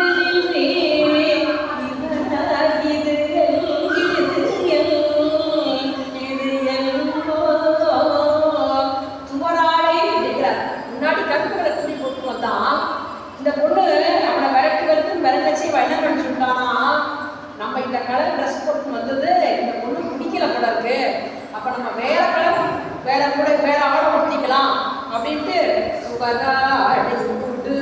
சிகப்பு கலர்ல இப்ப போட்டுக்கிறான். இதையும் எப்படி போட்டுக்கிறான் அப்படின்னா, அந்த ஆடை போய் உள்ள போய் இந்த ட்ரெஸ்ஸை அவுத்து வச்சுட்டு அதை போட்டுக்கிறதுக்குலாம் அவகாசம் கண்ணனு கிடையாது. அந்த கருப்பு கலர் சட்டை போட்டுருக்கான் இல்லையா, அது மேலேயே இந்த சிகப்பு சட்டை அப்படியே மாட்டி கொடுத்துட்டானா. துவராட்டை போட்டு வரான். அரைச்சி எப்படி வரானா, ஒரு செண்டு சில்லி ஒரு செண்டு வச்சிருக்கான் கையில. செண்டுன்னா ராஜமன்னார்குடிக்காரன் தெரியும். ராஜமன்னார்குடியில ராஜகோபால சுவாமி கையில ஒரு செண்டு ஒன்று வச்சுருப்பாரு. ஒரு கம்பி 3 தான் அப்படி வளைஞ்ச மாதிரி இருக்கும், அது பேர் செண்டுங்களா. அது எதுக்குன்னா, ஆடு மாடு குதிரை இதெல்லாம் மேய்க்கிறதுக்கு ஒரு கையில அந்த ஒரு வில்லு மாதிரி வில்லு கிடையாது, ஒரு கம்பியை வளைச்சி 3 இதுவாக இருக்கும். ராஜமன்னார்குடியில அந்த பெருமாள் கையில வச்சிருப்பாரு, அது பேர் செண்டு. அந்த செண்டு ராஜகோபாலன் தான் சொல்லுவா கையில. இவன் என்ன பண்றானா, அந்த ரோட்ல எடுத்துட்டு வரானா, தெருவுல கண்ணன் ஏன் எடுத்துட்டு வரான்னா, ஒரு செண்டு சீல்லு அப்படியே இப்படி பண்றானா. ஏன்னா பாக்கிறவா என்ன நினைப்பானா, எப்படியோ கண்ணு அவசரமா இந்த செட்டை இப்படி பண்ணி ஏதோ காரியமா போறான் அப்படின்னு எல்லாம் நினைச்சுக்கணுமா. நம்ம பார்க்க போறது பொண்ணை பார்க்கறானா, ஆனா மற்றவங்களாம் தெரியக்கூடாதான். அதனால இது இப்படி பெருமை எடுத்துட்டு போனா யார் கண்ணுலையும் கவனிக்க மாட்டா இல்லையா. அதனால இப்படி முன்னாடி இப்படி ஒரு சிலப்பு இப்படி எடுத்துட்டு போனா சரி எப்படியோ வேலை அவசரமா போறான் கண்ணும், அப்படி ஏதோ நம்ம மாட்டுக்கு ஏதோ வேலை இருக்கக்கூடாது அப்படின்னு நினைப்பான்னு நினைச்சதுனால ஒரு செண்டு செல்லுப்பி ககராக மூட்டி தலை கேசவன் தானே பேர் கண்ணுக்கு தலைமுடி தலை கேசவங்கள். அதை என்ன பண்ணியிருக்கானா, 2 பக்கமா அப்படி பிடிச்சு விட்டுட்டு இருக்கானா. கனி கச்சு கட்டி இந்த தண்ணியில இறக்குறவனா என்ன பண்ணுவான், தலையை நல்லா முடிஞ்சுட்டு ஒரு கச்சை மாதிரி கட்டிப்பான். பழைய நாள் படத்துலலாம் பார்த்தா உங்களுக்கு தெரிஞ்சுக்கும், இப்படி இடுப்புல அப்படி கச்சை மாதிரி கட்டுவான். இவன் என்ன பண்றான்னா, இவன் பெரிய வேலை பண்றதுனால தலைமுடியை 2 பக்கம் அப்படி கொண்டையை போட்டுட்டு கச்சை மாதிரி கட்டி இப்படி இழுத்து இப்படி சொல்லிட்டு இருக்கானா. ஜலத்துல இறங்க போவரெல்லாம் அப்படிதானா. ஏன்னா இவனுமே வெள்ளத்துல இறங்குறவா அப்படி பண்ணுவா. கண்ணனும் ஒரு ஆனந்த வெள்ளம், ஏன்னா இந்த இடைப்பட்டோட போய் சந்தாபம் பண்ண போறான், ஒரு ஆனந்த வெள்ளம் கிடைக்க போறது இல்லையா. அதனால இவனும் வெள்ளத்துல இறங்கதான் போறான். அதனால இப்படி கட்டிட்டு இருக்கானா. ஒரு செண்டு சிலுப்பி கவராக முடித்து ஒரு செண்டு கனி கச்சு கட்டி அப்படி வந்து நிக்கிறான். உடனே புறமே வந்து நின்றீர், சுவரா கதவின் புறமே வந்து நின்றீன்றான். சொல்றா, இந்த மாதிரி நீ வந்து நிக்கலாமா, இப்படி இந்த கதவுக்கு பின்னாடி இப்படி மோசப்படாம வந்து நின்றுட்டியே, எவ்வளவு நான் உன்னை சொன்னது என்ன, நீ செஞ்சது என்ன, இதுக்காக இப்ப இங்க வந்து நிக்கிற, எதுக்காக நிக்கிற அப்படின்னு இப்ப கோச்சிக்கிறான். கோச்சின உடனே இதுவன் கேட்கிறா. உடனே கண்ணன் என்ன பண்றான், அப்படியே எல்லாரும் கவனிக்காத இருக்கிற சமயத்துக்கு இன்னும் வந்து நின்றுட்டான். அப்ப சொல்றா, கண்ணுள்ள கொண்டி ஒன்றுடையி கண்ணுள்ள கொண்டி ஒன்றுடையி தனிப்பாகி கண்ணுள்ள கொண்டி ஒன்றுடையி தனிப்பாகி உள்ள சரணம் உலகி நிமித்தி மருளை போடு பாடி வந்திலம் புகுந்த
தாசத்துவங்கிறது கருடன்ட்ட பார்க்கலாம். எப்போ பகவான் நினைச்சாலும் ஓடி வரான் இல்லையா?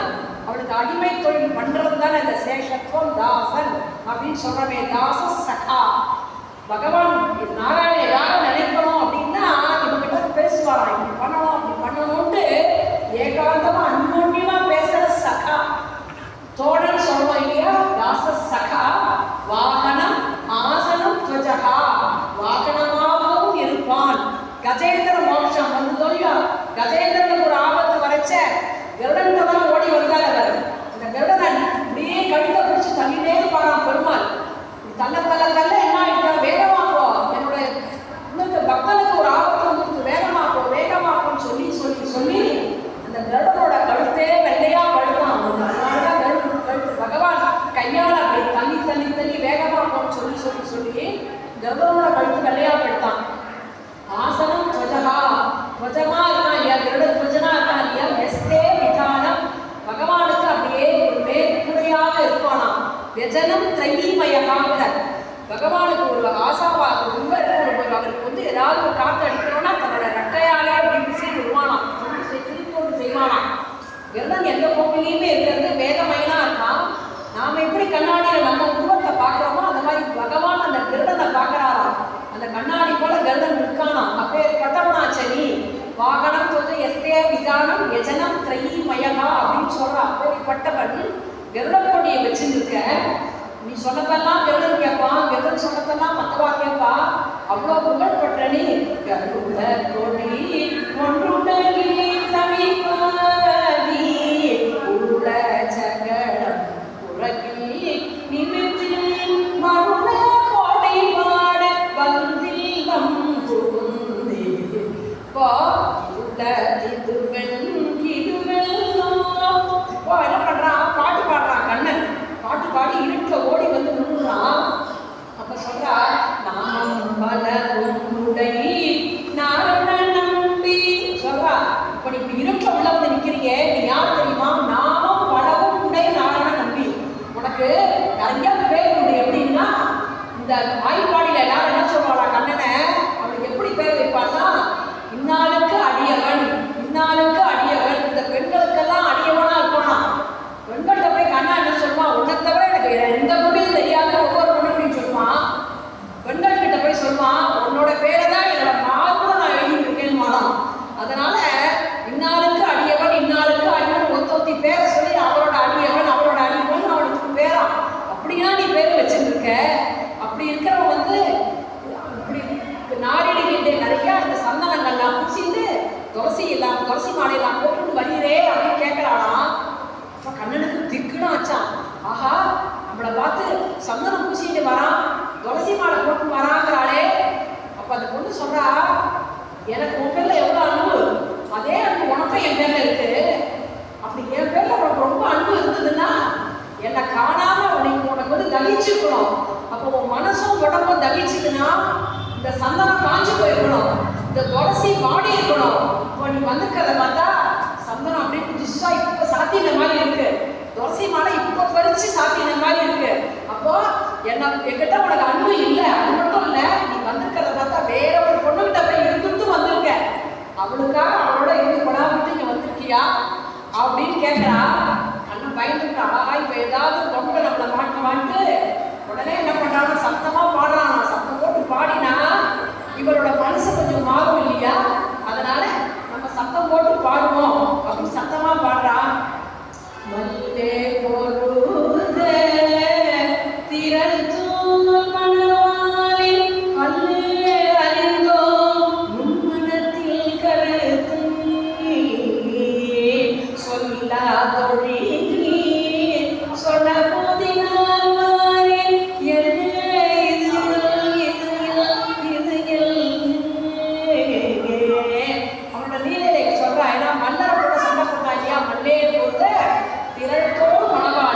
நீர் எப்பேற்பட்ட ஒரு தின்தோல், உங்களோட தோலை அழகா அனுபவிக்கலாம்னு ஆசைப்பட்டா இப்படி நீ கால தாமதமாகி வரி வந்தது மட்டும் இல்லாம சத்தம் போட்டு பாடுறீரே.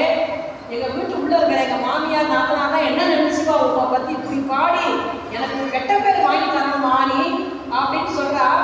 சொன்ன போதினால் வாடி சொல்லாம ஒழிய எனக்கு உன்னை பத்தி நேத்திக்கே தெரியுமே,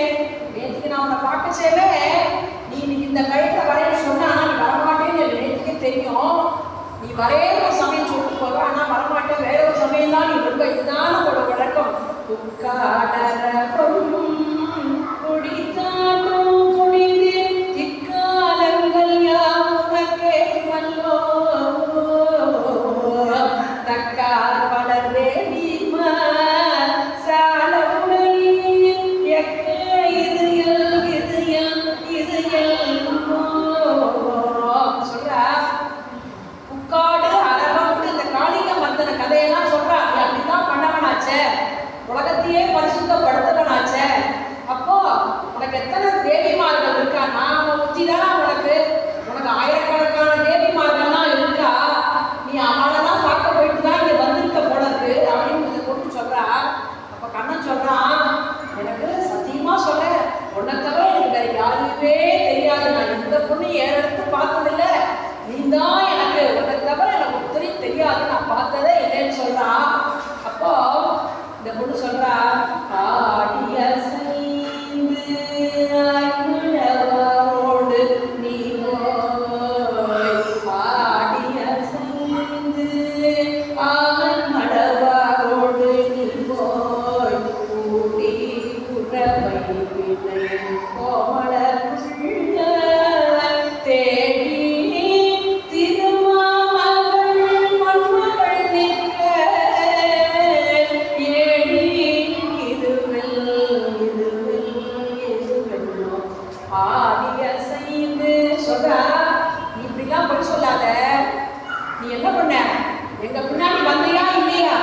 உனக்கு தேடி திருமாமகள் மண்மகள் நிற்ப. உனக்கு தாயா சாட்சாத் மகாலட்சுமி பெரிய திருமாவளவன் வாசம் பண்றா. அப்போ உனக்காக காத்துன்னு இருக்கா. சாட்சாத் பூமி தேவி உனக்காக காத்துன்னு இருக்கா. ஆனா அவளெல்லாம் விட்டுட்டு திருட்டுத்தனமா எங்க கூட வந்து புறவை ஆடினா இல்லையா? எங்க கூட புறவை கூத்து ஆடினையே அப்படின்னு கேட்கிறா. எங்க ஆயிரப்பட்டோட புறவை கூத்து ஆடணும் தானே நீ வந்து அவளெல்லாம் விட்டுட்டு அப்படின்னு சொல்றா. உடனே கண்ணா என்ன பண்றான், இது ரொம்ப விபரீதமா போயிட்டு இருக்கு நினைச்சுட்டு அந்த பொண்ணோட காலை அப்படி கீழே தொட்டு அப்படி பிடிக்கிறான். பிடிச்ச உடனே அவளுக்கு ரொம்ப பயந்து போயிட்டான். உடனே சொல்றா, தோழி நிற்கிறானா, ஏன்னா அப்படி தோழி இந்த கண்ணனை ஏன் உள்ள விட்ட? இவன் பேசுறது போறாதுன்ட்டு இவன் பாடினது போறா, இவன் காலை வேற பிடிச்சிட்டு இருக்கான். இப்ப என்ன சொன்னா, உனக்கு நான் அடிமைன்னு சொல்லிட்டு இருக்கான். இந்த பொய் சொல்றவனையே இப்ப உள்ள விட்ட அப்படின்னு அந்த பொண்ணு கேட்கிறா. வல்லே கமல கண்ணனை அப்படின்ட்டு அன்னி கமல கண்ணனை, தாமரை புஷ்பம் போல இருக்கக்கூடிய அந்த கண்ணன், அந்த கண்ணனை இந்த மாதிரி ஒரு ஊழல் பண்ணா இல்லையா? இதை திருமங்கியாளர் வெள்ளி பொழுது மூடி ஏற்கிறார். வெள்ளி பொழுது ராக்காலம் ஆயிடுச்சா? ஏன்னா வந்ததே சாயங்காலம். இந்த பேச்சு பேசுற காலத்துல ராத்திரி வந்துட்டான். இப்படி ராத்திரி பண்ணினா இந்த ஆழ்வார் அனுபவிச்ச இந்த கதையை சொன்னாக்க துக்கம் இளரேங்கிற திருமங்கியாழ்வார். இந்த கதை யாரெல்லாம் கேட்கிறாளோ அவளுக்கு துக்கமே கிடையாது. இப்போ இது எதுக்கு இந்த கதையை சொல்றோம் அப்படின்னா, கண்ணன் வெண்ணை சாப்பிட்டா பெண்ணை திருடினாலும் சாமானிய லோகத்தார் எல்லாரும் நினைக்கிறான். இதெல்லாம் அல்பத்தனமா இருக்கு. ஒரு பெண்ணை போய் பின்னாடி போறதோ, ஒரு வெண்ணையை திருடி சாப்பிடுறதோ, இதுதான் பகவானுக்கு ஒரு காரியமா அப்படின்னா, பகவான் கீதையில சொல்றான், ஜென்ம கர்மச்சம் மே திவ்யம் சொல்றான். என்னுடைய பிறப்பும் என்னுடைய செயலும் அப்ராகிருதமானவைன்னு சொல்றான். பிராகிருதம் அப்படின்னா இந்த பிரகிருதி சொல்றோம் இல்லையா? இந்த பூமி, இந்த யூனிவர்ஸ்ங்கிறோம். நாமெல்லாம் இதுல பிறக்கிறோம், கர்ம வசத்தினால் இருக்கிறோம். இது பிராகிருதம். இந்த பிராகிருத சரீரம்ங்கிறோம். பிரகிருதியில் உண்டானால் இது பிராகிருத சரீரம். இந்த பிரகிருதிக்கு அப்பாற்பட்டது அப்ராகிருதம் அப்படின்னா பிரகிருதிக்கு அப்பாற்பட்டது. அப்ப பகவானோட ஒரு சரீரமானது அப்ராகிருதமான சரீரம். அப்ப நாமெல்லாம் பிறப்பது கர்மத்தினால் பிறக்கிறோம். நாம என்னென்ன கர்மாக்கள் பண்றோமோ அந்த கர்மத்தினால் நமக்கு பிறப்பு. பகவானது பிறப்பானது தன்னுடைய இச்சையினால் எடுத்துக்கொள்கிறார், தன்னுடைய சங்கல்பத்தினால் எடுத்துக்கொள்கிறார். இச்சா கிரகீதாபி மகோரு தேகா அப்படின்ட்டு விஷ்ணு புராணம் சொல்லுது. சங்கல்பத்தினால் இந்த தேசத்தில் இந்த இடத்துல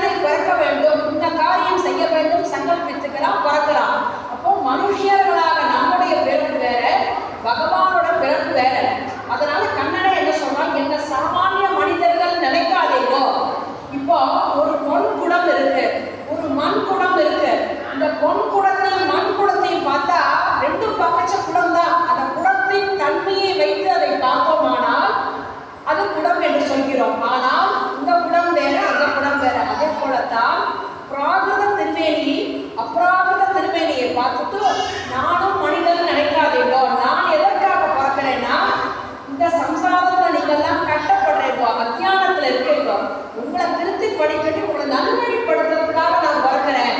அப்போ யாரெல்லாம் நான் ஒரு சாமானிய மனிதன், கண்ணன் சாமானியம் வெந்நீர் திருடி சாப்பிட்டான், பெண்களோட போனால் இந்த லோகபிதமா நீங்க என்ன நினைத்தீர்களானால் அவர்கள் மூடர்கள். அவஜானந்தி மா மூடாகா அப்படின்னு சொல்றாரு அந்த இடத்துல. அவர்கள் எதனால மூடர்கள்னா அவர்கள் பாப கர்மாவினால் என்னுடைய தெய்வத்தன்மையை புரிந்து கொள்ளாதபடி இருக்கிறார்கள். அப்ப பாப கர்மா அவர்களுக்கு என்ன சொல்றோம்னா, இவன் பகவான், இவனோட திருமேனி வேற நம்மளோட திருமேனி வேற, இவன் பிறப்பு வேற நம் பிறப்பு வேற, பகவான் நம்மை கடை தேற்றுவதற்காக வந்து அவதாரம் செய்திருக்கிறான். அவன் எந்த குலத்தில் அவதாரம் பண்ணாலும், அவன் எதாவது அவதாரம் பண்ணாலும் பகவான் என்பவன் பகவான் தான். அவனுடைய சுரூபம் என்பது மாறாது. அவன் நம்மை போல் மனிதர்கள் போல் பிறந்தாலும் அந்த பகவத் சுரூபம் அவனோட இருக்கும். ஆனால் நம்ம பார்க்கிறவாளுக்கு பிரகிருதி கண்களுக்கு எப்படி தோணும்னா, அவன் சாமானியமா ஒரு பையன் பொண்ணோட சுத்தினான், மண்ணை தின்னான், வெண்ணை தின்னான், பொய் சொன்னான் அப்படின்னு நாம நினைக்கிறோம். அது ஒரு லீலைகளாக செய்யலாம். இதற்கு மேல என்ன தத்துவம்னா, உலகத்தில் உள்ள எல்லா பொருள்களும் பகவானை சேர்ந்தது. இந்த லோகத்தை பகவான் சிருஷ்டி பண்ணான். இந்த லோகத்துக்கு காரணகர்த்தா பகவான், காரணம் ஏகாட்டு வேதங்கள்லாம் சொல்றது. அப்போ லோகத்தில் உள்ள எல்லா பொருளும் பகவான் சிருஷ்டி பண்ணியிருக்கான். லோகத்தில் இருக்கக்கூடிய எல்லா வஸ்துக்களும் பகவானுக்கு சரீரமாக இருக்கு. அந்த சரீரத்தில் ஜீவாத்மாவாக அந்த எவ்வளவு பரமாத்மாவாக இருக்கிறார். அப்போ பகவான் பரமாத்மாவாக இருந்து உள்ளுக்குள்ள அந்தராத்மாவாக இருந்து இந்த லோகம் எல்லாம் அவனுக்கு சரீரமா இருக்கச்ச அது அவனுக்கு உடைமை பொருள். அப்போ ஒருத்தர் ஒரு வஸ்து வச்சுருக்கா அப்படின்னா அது அவர்களோடது நம்ம சொல்றோம். அப்போ இந்த லோகமே பகவானுக்கு சொந்தம், பகவானுக்கு உடைமை பொருள். அப்போ பகவானுக்கு உடைமை பொருள் போது அந்த வெண்ணையாகட்டும் பெண்களாகட்டும் எந்த ஜீவாத்மாவாகட்டும் எல்லாமே பகவானோட சொத்து. அப்போ பகவான் சொத்தை உடைமை பொருளை உடையவன் அனுபவிக்கிறான். அப்போ இவன் களவு பண்ணான்னு நாம சொல்ல முடியாது. அவன் பொருள் அவன் அனுபவிக்கிறான். அப்படிதான் நாம் அதை எடுத்துக்கணுமே தவிர இதை நாம பிரிச்சு பார்க்க கூடாது. பகவான் என்பவன் எதற்காக அவதாரம் பண்றான்? நமக்காக அவதாரம் பண்றான். பரித்ராணாய சாதுனா விநாசாய சதுஷ்கிருத தர்ம சம்ஸ்தாபனார்த்தாய சம்பவாமி யுகே யுகே. பரித்ராணாய சாதுனா, சாதுனா பரித்ராணம். திராணம், திராணம் அப்படின்னா ரட்சிக்கிறதுன்னு அர்த்தம். நன்றாக ரட்சிக்கணும், அதுதான் திராணம் பேரு. எப்படி ரட்சிக்கிறான் அப்படின்னா, எல்லாருக்கும் எது இஷ்டமோ அதை கொடுத்து ரட்சிக்கிறான். எது இஷ்டம் இல்லையோ, எது களைய வேண்டியதோ அதை தவிர்க்கிறான். இதை இஷ்ட பிராப்தி அனிஷ்ட நிவர்த்திப்பான். அப்ப திராணம்னா ரட்சிப்பது, பரித்ராணம் அப்படின்னா நன்கு ரட்சிப்பதா. அப்ப நன்கு ரட்சிப்பதுனா என்னன்னா, விதவிதமான இஷ்டங்களை நமக்கு கொடுக்குறான். விதவிதமான அனிஷ்டங்கள் எது களைய வேண்டியமோ அதை களைஞ்சு விடுறான். அதுதான் பரித்ராணம். இப்ப பரித்ராணாய சாதுனாம், சாதுக்களை ரட்சை பண்ண வேண்டும் இல்லையா? 3 விஷயம் சொல்றான் இதுல. பரித்ராணாய சாதுனா விநாசாய துஷ்கிருதா. அப்போ கெட்டவர்கள், ஒரு ராட்சசர்கள் இருக்கா, இல்லை ரொம்ப உலகத்துல ரொம்ப கொடுமை பண்றா, அவளை அழிச்சுதான் ஆகணும். அப்போ சாது பரித்ராணம் பண்ணிட்டு அடுத்தது விநாசாய துஷ்கிருதா, துஷ்கிருதர்களை நாசம் பண்ணணும், அதுக்கு பண்றான். அடுத்தது விநாசாய துஷ்கிருதா தர்ம சம்ஸ்தாபனார்த்தாய, தர்மத்தை நிலைநாட்ட வேண்டும். இந்த 3 காரணம். இதுல முதல்ல பார்ப்போம், இந்த ஆர்டர் பாருங்க, கண்ணன் ரொம்ப அழகா சொல்லியிருக்கான். முதல்ல சாதுக்களுக்கு தான் ஃபர்ஸ்ட் சொல்றான். சாதுனா பரித்ராணம். யார் சாதுக்கள் அப்படின்னா, யார் பகவானை எப்பவும் நினைத்து கொண்டு பகவானை பற்றிய ஸ்தோத்திரம் பண்ணிக்கொண்டு பகவானையை ஸ்மரித்து கொண்டு நல்ல காரியங்களை பண்ணிக்கொண்டு பகவான் இட்ட கட்டளை அப்படின்னு நினைச்சிட்டு அவர்கள் தங்களோட காரியங்களை நடத்தி கொண்டு அந்த பகவானை ஒரு நிமிஷம் ஸ்மரிக்கலைன்னா அவர்களுக்கு வாழ்க்கை இல்லை. பகவானை ஒரு நிமிஷம் சொல்லலைன்னா, பகவானை ஒரு நிமிஷம் தியானம் பண்ணலைன்னா உயிர் போயிடும், பிராணம் போயிடும் அப்படின்ட்டு நெருப்புல வச்ச மெழுகு மாதிரி யார் நினைக்கிறார்களோ அவர்கள் தான் சாதுக்கள். தாரக கோஷக போக்கியம் சொல்வார். தாரகம் எது நமக்கு தாரகம்னா, நமக்கு உயிர் வாழறதுக்கு அவசியமானது நீர். போஷகம் நம்ம என்ன சாப்பிட்டு நம்ம போஷிக்கிறோம், ஆகாரங்கள் உணவு சாப்பிட்றோம்.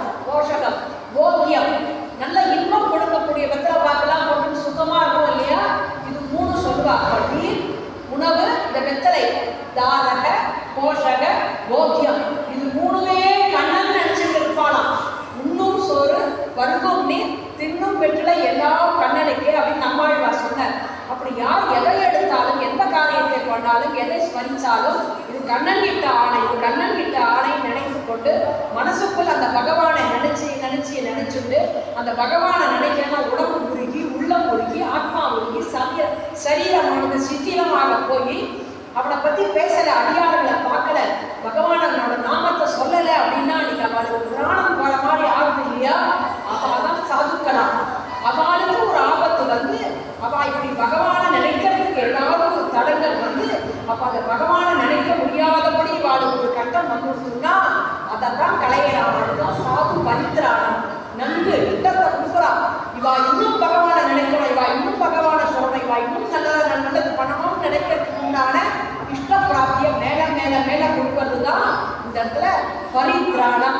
அப்போ பரித்ராணாய சாதுனாம் விநாசாய்ச்ச துஷ்கிருத்தாங்குறா.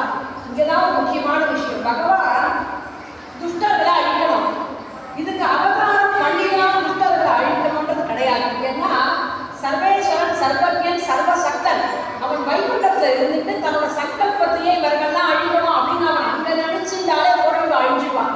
இல்லையா தன்னோட சக்கரத்தை அங்கேயிருந்து போட்டாலே பொருள் அழிஞ்சுவான். அவன் வந்துதான் துஷ்டர்களை விநாசம் பண்ணணுமான்றது கிடையாது. ஆனால் பகவான் என்ன நினைக்கிறானா, இங்க இருக்கிற அடியார்கள் பக்தர்கள் சாதுக்கள் இருக்கா இல்லையா, அவன் பகவானை பார்க்கணும், பகவானோட இருக்கணும், பகவானை அனுபவிக்கணும், அவன் நீதிகளை பார்க்கணும் இவெல்லாம் ஆசைப்படுறான். அப்போ அந்த பகவான் என்பவன் அவதாரம் பண்ணலன்னா இந்த சாதுக்கள் அதை எழுந்துருவா இல்லையா? அதனால என்ன நினைக்கிறானா, விநாசாயிச்ச துஷ்கிருதான்ட்டு நாம வந்தே பண்ணுவோம். நம்ம பார்த்து இந்த பக்தர்கள் இவெல்லாம் நம்ம நினைச்சுக்கிறாளே, நம்ம பார்ப்போம், நம்ம இவர்களுக்கு காட்சி தருவோம்னு நினைச்சிட்டு அங்கேருந்து இறங்கி வரோம்னா விநாசாயிச்ச துஷ்கிருதா. அப்போ தர்ம சம்ஸ்தாபனார்த்தாய ஸ்தாபனம்ங்கிறோம். ஸ்தாபனம்னா தர்மத்தை நிலைநாட்டுதல். இப்போ தர்மத்தை நிலைநாட்டணும் அப்படின்னா ஒரு உபதேசம், இப்போ கீதா உபதேசம் மாதிரி ஒரு உபதேசத்தை கொடுக்கறது, இல்லை ஒரு ஸ்லோகங்களை சொல்றது, இல்லை ஒரு உபதேசமாகவே ஒரு எழுதுறது.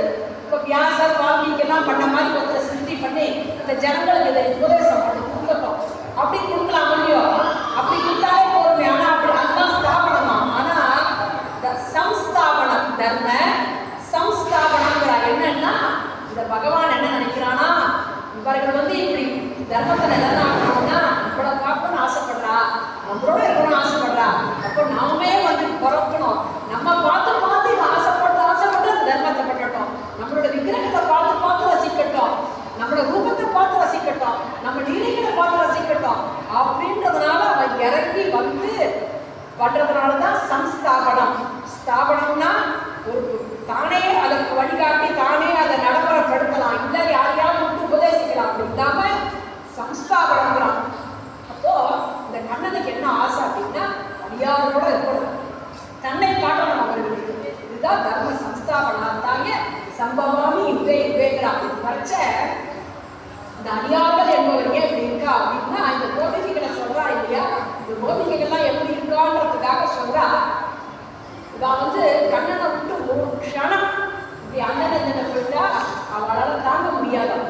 இப்படி இருக்கக்கூடியவர்கள் தான் இந்த கோபிகைகள் தான் பிரதானமானவா. கண்ணனை விட்டுட்டு ஒரு க்ஷணம் மறந்துட்டா அவளால் உலகத்தில் இருக்க முடியாது. கிருஷ்ண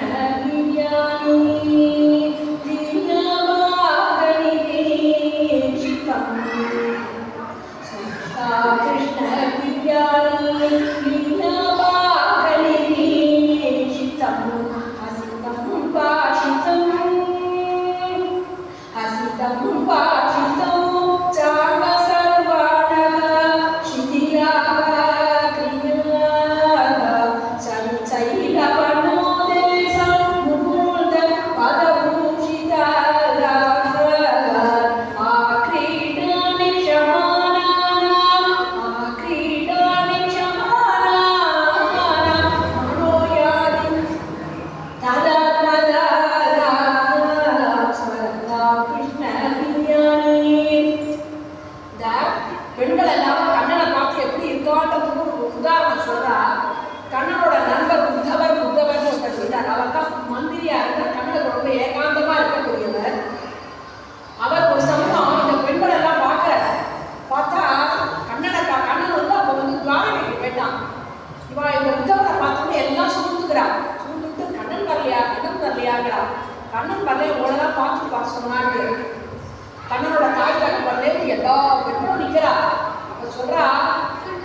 ஆகா இப்படி ஒரு கிருஷ்ண பக்தியா, இப்படி கிருஷ்ண பக்தியா ஆச்சரியப்படுறாங்க. இந்த பிருந்தாவனத்துல நாம வந்து ஒரு இந்த புல்லாவது நாம பார்க்கக்கூடாதா? இந்த ஆட்சியரோட திருவடி ஸ்பரிசப்பட்ட இடமாச்சு. நாம ஒரு ஆட்சியெல்லாம் பார்க்கணுன்றது இல்லை, அவரோட திருவடிப்பட்ட அந்த புல்லாக பார்த்தாலும் போதுமே. இவ்வளோ கிருஷ்ண பக்தியாட்டு அவன் எல்லாரும் வரானா, அந்த கண்ணனை பார்க்கல, கண்ணன் வருவான்னு நினைச்சிட்டு காத்து கொடுப்போம். என்னைக்காவது ஒரு நாள் கண்ணன் எங்களை பார்க்க வருவான். ஆனா நாங்கள் சின்ன வயசுல கண்ணனோட விளையாடினோமே, அதை போய் பார்த்து நாங்கள் மனசுல சாந்தப்படுத்திக்கிறோம். கண்ணன் நிற்கிற அந்த ஜலம் இருக்கே, அந்த ஜலத்தை போய் பார்த்து ஆகா இந்த கண்ணன் நின்னாலே நாம நின்னோமே அப்படின்னு நினைச்சு நாங்கள் உயிர் வாழறோம். எங்களுக்கு மோட்சம் கூட தேவையில்லை. நாங்கள் வந்து என்னன்னா கண்ணன் எங்களுக்கு ஆணை இடணும். இந்த சரீரம் இருக்கு இல்லையா, இந்த சரீரத்தால் நாங்கள் கண்ணனுக்கு கைங்கரியம் பண்ணணும். எங்களோட மனசானது கண்ணனையே ஸ்மரிச்சுட்டு இருக்கணும். எங்களோட உள்ளம் எப்பவும் கண்ணனோட நாமத்தையே சொல்லி அவரோட நிலைகளையே சொல்லணும். ஒருவேளை எங்களுக்கு அடுத்தது ஒரு ஏதாவது பிறப்பு கிடைச்சி ஏதாவது புண்ணியம் வந்ததுன்னா அந்த புண்ணியத்துக்கு எங்களுக்கு வேற எதுவும் வேண்டாம், அந்த கண்ணனை நினைக்கக்கூடிய அந்த புண்ணியம், அந்த சுதந்திரம் தான் எங்களுக்கு வேணும் அப்படின்னு நினைக்கிறாளாவா. ரொம்ப ஆச்சரியப்படாரா உத்தவர், இப்படி ஒரு கிருஷ்ண பக்தி பாடுவாளுக்கு அப்படின்ட்டு.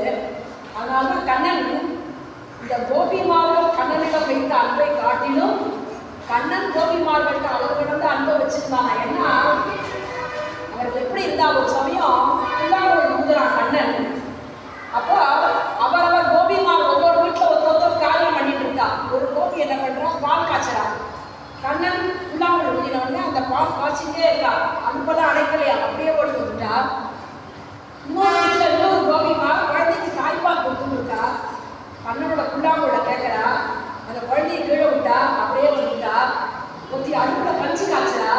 அடுப்பு ஆஃப் பண்ணல, அந்த கஞ்சி பாட்டுக்கு அடுப்புல காய்ச்சிட்டு இருக்கு. ஓடி வரா. இன்னொருத்தி என்ன பண்றா, மாமியார் சாதம் போட்டுருக்கா. பாதியில குழம்பு குத்தணும், புல்லாங்குழலை கேட்டா அப்படியே வச்சா ஓடி வந்துட்டா. ஒண்ணு இப்படி எல்லாரும் அம்மாவா என்னென்ன காரியங்கள் பண்ணாலும் அந்தந்த காரியத்தை அப்படி இப்படியே பாதியில வச்சு கண்ணன் புல்லாங்குழல் கொடுக்குறான்னு வந்துடுறா. அதுல ஒரு 2 பொண்ணு வரா. வாசல மாமியார் தடுக்கிற, போகாத பொண்ணு வீட்டை விட்டு போலாமா, போகாதேங்கிறா. அப்ப அந்த பொண்ணு என்ன நினைக்கிறாளா, அவள் வந்து புதுசு, கண்ணனோட அனுபவத்துக்கு அவள் புதுசுல தான் அவளும் ஓடி இருப்போம். அவள் கொஞ்சம் புது. அவள் என்ன பண்ணிட்டா, மனசுக்குள்ள ஐயோ இப்படி ஒரு புல்லாங்குழல் வாசிக்கிறானே, இப்படி ஒரு புல்லாங்குழல் வாசிக்கிறானே, ஆனந்தமா வாசிக்கிறானே. ரொம்ப அழகா பெரியாழ்வார் 10 மாசத்துல கண்ணனோட புல்லாங்குழல் ரொம்ப அழகா சொல்றார். பாகவத்துல ரொம்ப அழகா இருக்கு. அதெல்லாம் அவகாசம் இல்லை சொல்றதுக்கு. அந்த புல்லாங்குழலோட இனிமையில அப்படியே தன்னோட ஆனந்தத்தை அனுபவிக்கிறாங்க கோபி, அந்த ஆட்சி. அப்ப என்ன ஆயிடுறது, ஒரு நம்மளோட சரீரம் எப்படின்னா பாவ கர்மாவும் கழியணும், புண்ணிய கர்மாவும் கழியணும். அப்பதான் நமக்கு மோட்சம் கிடைக்கும். நமக்கு புண்ணியமும் பாவம் ரெண்டுமே தேவையில்லை. ஏன்னா புண்ணியம் என்பது ஒரு பேங்க் டெபாசிட் மாதிரி.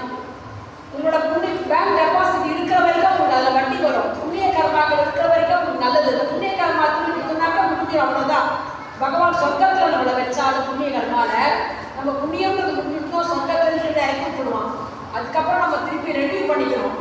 அதனால தான் புண்ணிய கர்மாவும் கூடாது, பாவ கர்மாவும் கூடாது. இந்த 2 கழிச்சானா சரீரம் கழியும். நமக்கு ஜென்மா கழியணும்னா நமக்கு பிராரப்த கர்மா, சஞ்சித கர்மாலாம் வச்சுருக்கோம் இல்லையா, முட்டை முட்டியா. இதை கழிச்சாதான் நமக்கு அடுத்த ஜென்மா கிடைக்கும். ஜென்மா போயிடும். இப்போ இந்த பாவத்தை வச்சுட்டே இருந்தேன்னா அடுத்த ஜென்மால பாவத்தை கழிக்கணும், அதுக்கு அடுத்த ஜென்மால பாவத்தை கழிக்கணும். அதே மாதிரி புண்ணியம் வச்சுட்டாலும் எவ்வளோ போல புண்ணியம் இருக்கோ அதை கழிச்சாதான் ஜென்மா கழியும். அந்த பொண்ணு என்ன நினைச்சிருக்கா, தன்னோட புண்ணிய கர்மா எல்லாம் ஆனந்திச்சா இல்லையா, அந்த ஆனந்த படைச்ச ஒரு ஆனந்தம் அப்படின்னு ஒருத்தரை அழிச்சா எப்போ ஆனந்தம் வரும், எப்போ சந்தோஷம், நமக்கு ஒரு புண்ணிய சுகம் இருந்தாலும் அந்த ஆனந்தம் கிடைக்கும். இவளுக்கு நிறைய புண்ணிய சுகம் இருக்கு. இந்த கண்ணனோட உடல் ஓசையில ஆனந்தத்தை அனுபவிக்கிறா. அப்போ அந்த ஆனந்தத்தை அந்த ஒரு க்ஷணம் அனுபவிக்கச்சு அவரோட புண்ணிய கர்மா கழித்து கொடுத்துரும். அதே சமயத்துல ஐயோ நம்மளால கண்ணனை போய் நேரம் பார்க்க முடியலையே, மாமனார் மாமியார் தடுக்கிறாளே அப்படின்னு நினைச்சு துக்கப்படுறா இல்லையா. அந்த துக்கம் பண்றது சாமானிய துக்கம் இல்லையா. ஐயோ கண்ணனை பார்க்க முடியலையேன்னு ஒரு துக்கம், அதை சொல்ல முடியாத துக்கம், வாயால சொல்ல முடியாத அளவுக்கு இவ வாழ்நாள் ஃபுல்லாக இவளுக்கு துக்கம் இருந்தது. கட்டம் வரணும் எப்படி அனுபவிப்பாலோ அந்த கட்டத்தை ஒரு க்ஷணத்துல கண்ணனை பார்க்க முடியலையேன்ற இடத்துல அத்தனை துக்கத்தையும் சேர்த்து அனுபவிச்சுட்டாலாம். அப்போ ஒரே க்ஷணத்துல துக்கத்தையும் அனுபவிச்சா, அதே க்ஷணத்துல ஆனந்தத்தையும் அனுபவிச்சா, புல்லாங்குழலால ஆனந்தத்தை அனுபவிச்சா. அந்த க்ஷணத்துல புண்ணியமும் கழிஞ்சு பாவமும் கழிஞ்சதுனால அந்த இடத்துலயே சரீரம் பிராணம் எடுத்து ஜென்மா முடிஞ்சுட்டு அவளுக்கு கண்ணகிட்ட போயிட்டான். இந்த இடத்துல சுத்தபிரம்மம் கேட்ட பரீட்சை கேட்கறா, இந்த பெண்கள் எல்லாரும் கண்ணனை கணவன் ஆளாதான்னு நினைச்சா, யாரும் பரமாத்மா நினைக்கலையே, அப்புறம் எப்படி இவாளுக்கு இந்த தேகம் கழிச்சுன்னு சொல்ல முடியும்? இப்போ பகவானை நம்ம ஆராதனை பண்ணி பகவானே நினைச்சிருந்தா நமக்கு அந்த நம்மளோட சுத்தத்தினால நமக்கு ஜென்மா போச்சுன்னு சொல்லலாம். இப்போ நினைச்சது கணவனா தான் நினைச்சா, அப்ப இவளுக்கு போறதுக்கு சாத்தியம் உண்டான்னு பரீட்சை சுகத்துல கேட்கிற நம்ம சுகபிரம்மன் சொல்ற, இந்த சிசுபாலன் கண்ணனை திட்டிலே இருந்தான், அவனுக்கு மோட்சம் கிடைச்சது. அப்ப சாமானிய திட்டிலே இருக்கக்கூடிய சிசுபாலனுக்கு கிடைக்கச்ச எப்பதான் நினைத்து கொண்டே இருக்கக்கூடிய இவர்களுக்கு கிடைக்காதா? கண்ணனை அடைய வேண்டும் என்றால் காமத்தால் அடையலாம், பக்தியால் அடையலாம், அன்பால் அடையலாம், ஸ்நேகத்தால் அடையலாம், சந்தர்ப்பத்தால் அடையலாம் அப்படின்னு சொல்றார்.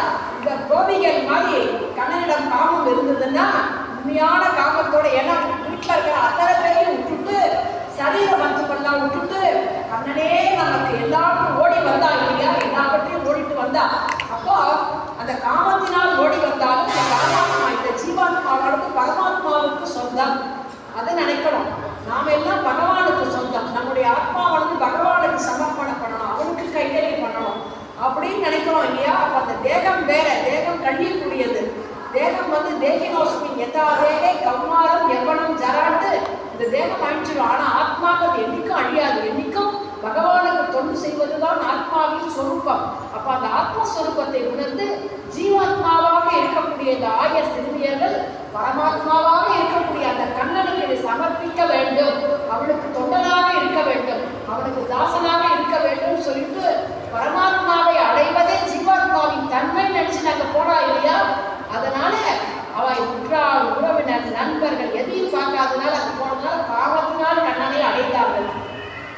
ஸ்நேகத்தினால் நண்பர்கள்லாம் இருக்கா கண்ணனுக்கு, அவர்கள்லாம் ஸ்நேகத்தினால் அடைந்தார்கள். இப்போ யசோதையை ஸ்நேகத்தினால் அடைந்தார். நாரதர் போன்றவர் பக்தியினால் கண்ணனை அடைந்தார்கள். பயத்தினாலும் கண்ணனை அடையலாம்ங்கிற சிதபிரம்மா. கம்சன் எப்ப பார்த்தாலும் பயம், கண்ணனை பார்த்தாலே பயம், எதை பார்த்தாலும் கண்ணனா இருந்தாங்க. பக்தியினால் கண்ணனை அடையலாம். அப்போ ரொம்ப பொறாமப்பட்டு ரொம்ப அசூயினால இருந்தாங்க சிசுபாலன். அவனும் கண்ணனை அடைந்தான். நாரதர் பக்தியினால் அடைந்தார், காமத்தினால் இவர்கள் அடைந்தார், ஸ்நேகத்தினால் அடைந்தார். அதற்கு மேல நல்ல ஒரு சமூகமாக ரொம்ப ஒரு தொடர்பு இருக்குது இல்லையா பாண்டவர்களுக்கு, அவர்களும் கண்ணனை அடைந்தார்கள். அப்போ எந்த ஒரு காரணத்தை வைத்துக் கொண்டு நாம் கண்ணனை நினைத்தாலும் நாம் கண்ணனை அடைந்து விடலாம். அப்படி இருக்கும்போது இந்த பொண்கள் அடைய மாட்டாளா அப்படின்னு கேட்கிறார். அப்போ இந்த பொண்கள்லாம் கண்ணனை போய் பார்க்கறது. அப்ப கண்ணன் சொல்றா, இந்த ராத்திரி வேலையில உங்கள் பத்தினியெல்லாம் விட்டுட்டு உறவுக்காரெல்லாம் விட்டுட்டு வரலாமா, எல்லாரும் போவோம் அப்படிங்கிறான்.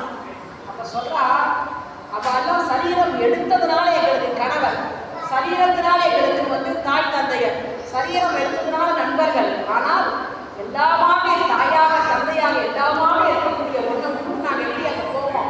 உங்கள்கிட்ட வரணும் முடிவு பண்ணிட்டோம், நாங்கள் எப்படி அங்கே போக மாட்டோங்கிற கண்ணன் சொல்றான். இது ரொம்ப தப்பு, இது அவசியமா அங்கே போயாமல் இங்கே வரக்கூடாது சொல்றா கண்ணன். என் கிட்டதான் இருந்து பக்தி பண்ணணுன்றது கிடையாது, என்னோடையே இருந்து என்னை பார்த்துட்டே நீங்க பக்தி பண்றதை காட்டி என்னோட தள்ளி இருந்து நீங்க என்ன நினைப்போ, அப்ப நீங்க கிட்ட ரொம்ப கிட்டக்க இருப்பேன். என் கூடவே இருந்தேன்னா உங்களுக்கு அவ்வளோ உங்களுக்கு வர தர்மம் தளர்த்துக்கு போயிடும். ஆனால் என்னை அடைய வேண்டும், என்னை அடைய வேண்டும், என்னை நினைக்க வேண்டும், என்னை பார்க்க வேண்டும், என்னோடு பேச வேண்டும், என்னோட கலக்க வேண்டும். நீங்க உங்க தாமத்தில் அப்படி தவிக்கிறீங்க பார்த்தீங்களா? அப்போ என்னுடன் இருந்து என்னை அனுபவிப்பதை காட்டிலும் என்னிடம் வெகு தூரம் இருந்து நீங்கள் அனுபவிப்பீர்கள், அது உங்களுக்கு சட்டுன்னு வரும்னு சொல்றான். அதுக்கப்புறம் அவ போறா கிளம்பி. அப்படி யாராக இருந்தாலும் எவராக இருந்தாலும் பகவான் பரமாத்மா, நாங்கள் ஜீவாத்மா பரமாத்மாவுக்கு சொந்தம் நினைச்சிட்டு எல்லாரையும் விட்டுட்டு வரா இல்லையா அந்த ஆட்சியர்கள். அதனால்தான் அவர்களோட பக்தின்றது அந்த ஆத்மஸ்வரூபத்தை தெரிஞ்சுட்டுதான். பகவானை அடையணும் என்றால் நாம அன்புனால்தான் அடையணும். ஏன்னா இந்த பெண்கள் எல்லாம் ரொம்ப ஒன்றும் அப்படின்னு தபஸெல்லாம் ஒன்றும் பண்ணலை. பெரிய யாகங்கள் பண்ணுறதோ, ஸ்தோத்திரங்கள் பண்ணுறதோ, பூஜை புனஸ்காரம் பண்ணுறதோ அப்படி பண்ணியா கிருஷ்ண பக்தி இல்லை. அந்த பெண்களை சொல்லச்ச இடக்கை வழக்கை தெரியாத பெண்கள் தான். இடக்கையால் என்ன செய்ய வேண்டும், வழக்கையால் என்ன செய்ய வேண்டும்ன்ற விவேகம் கூட தெரியாது. ஆனால் அவருக்கு என்ன தெரியும்னா எல்லாம் கண்ணன்ற ஒரு தெரியும். அது அதனால கண்ண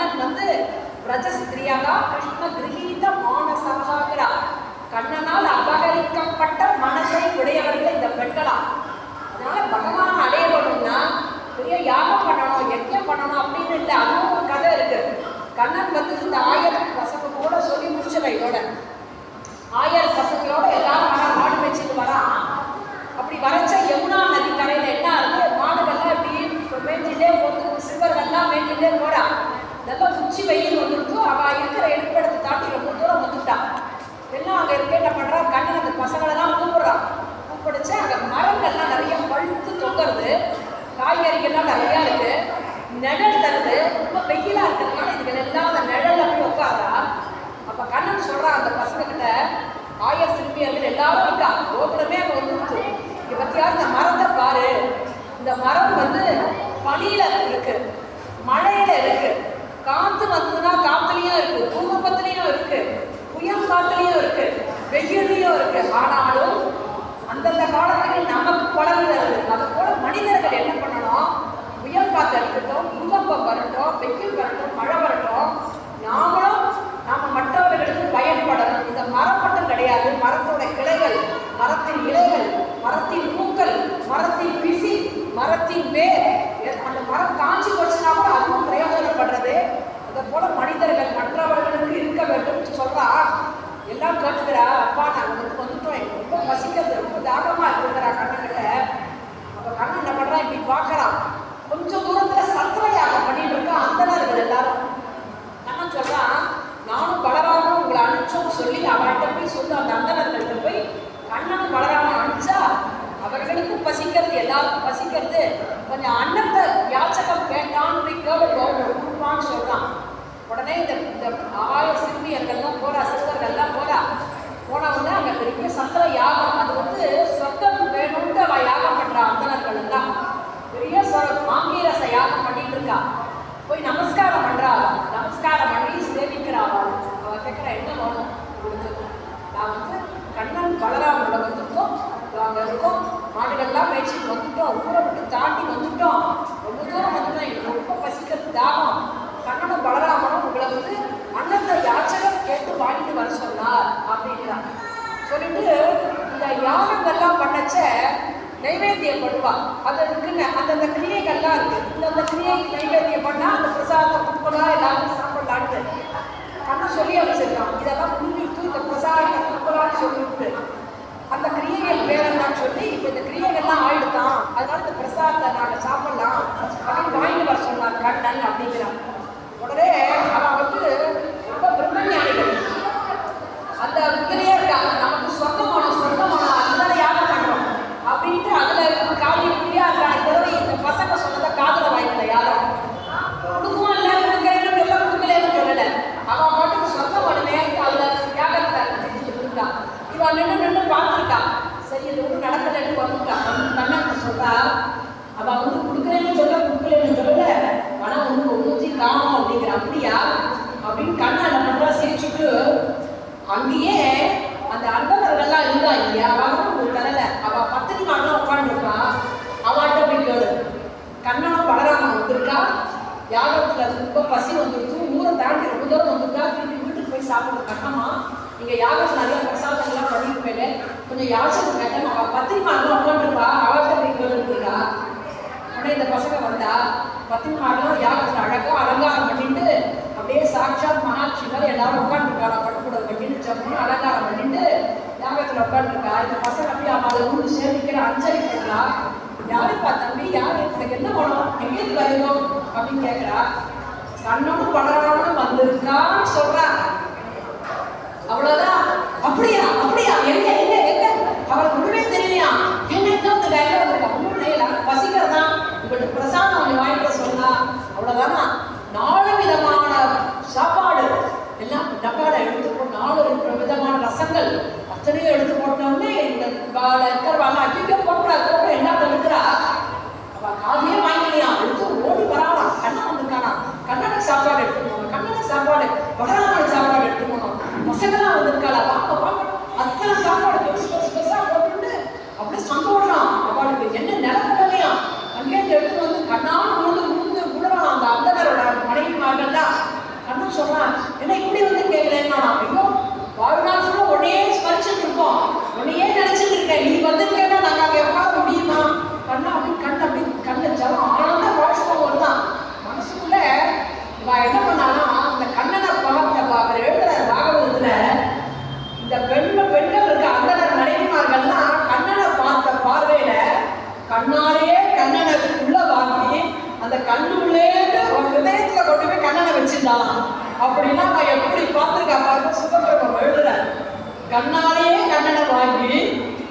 கண்ணு வழியா கண்ணனை எடுத்துட்டு போய் அவன் ஹிருதயத்துல கொண்டு போய் வச்சாலாம்.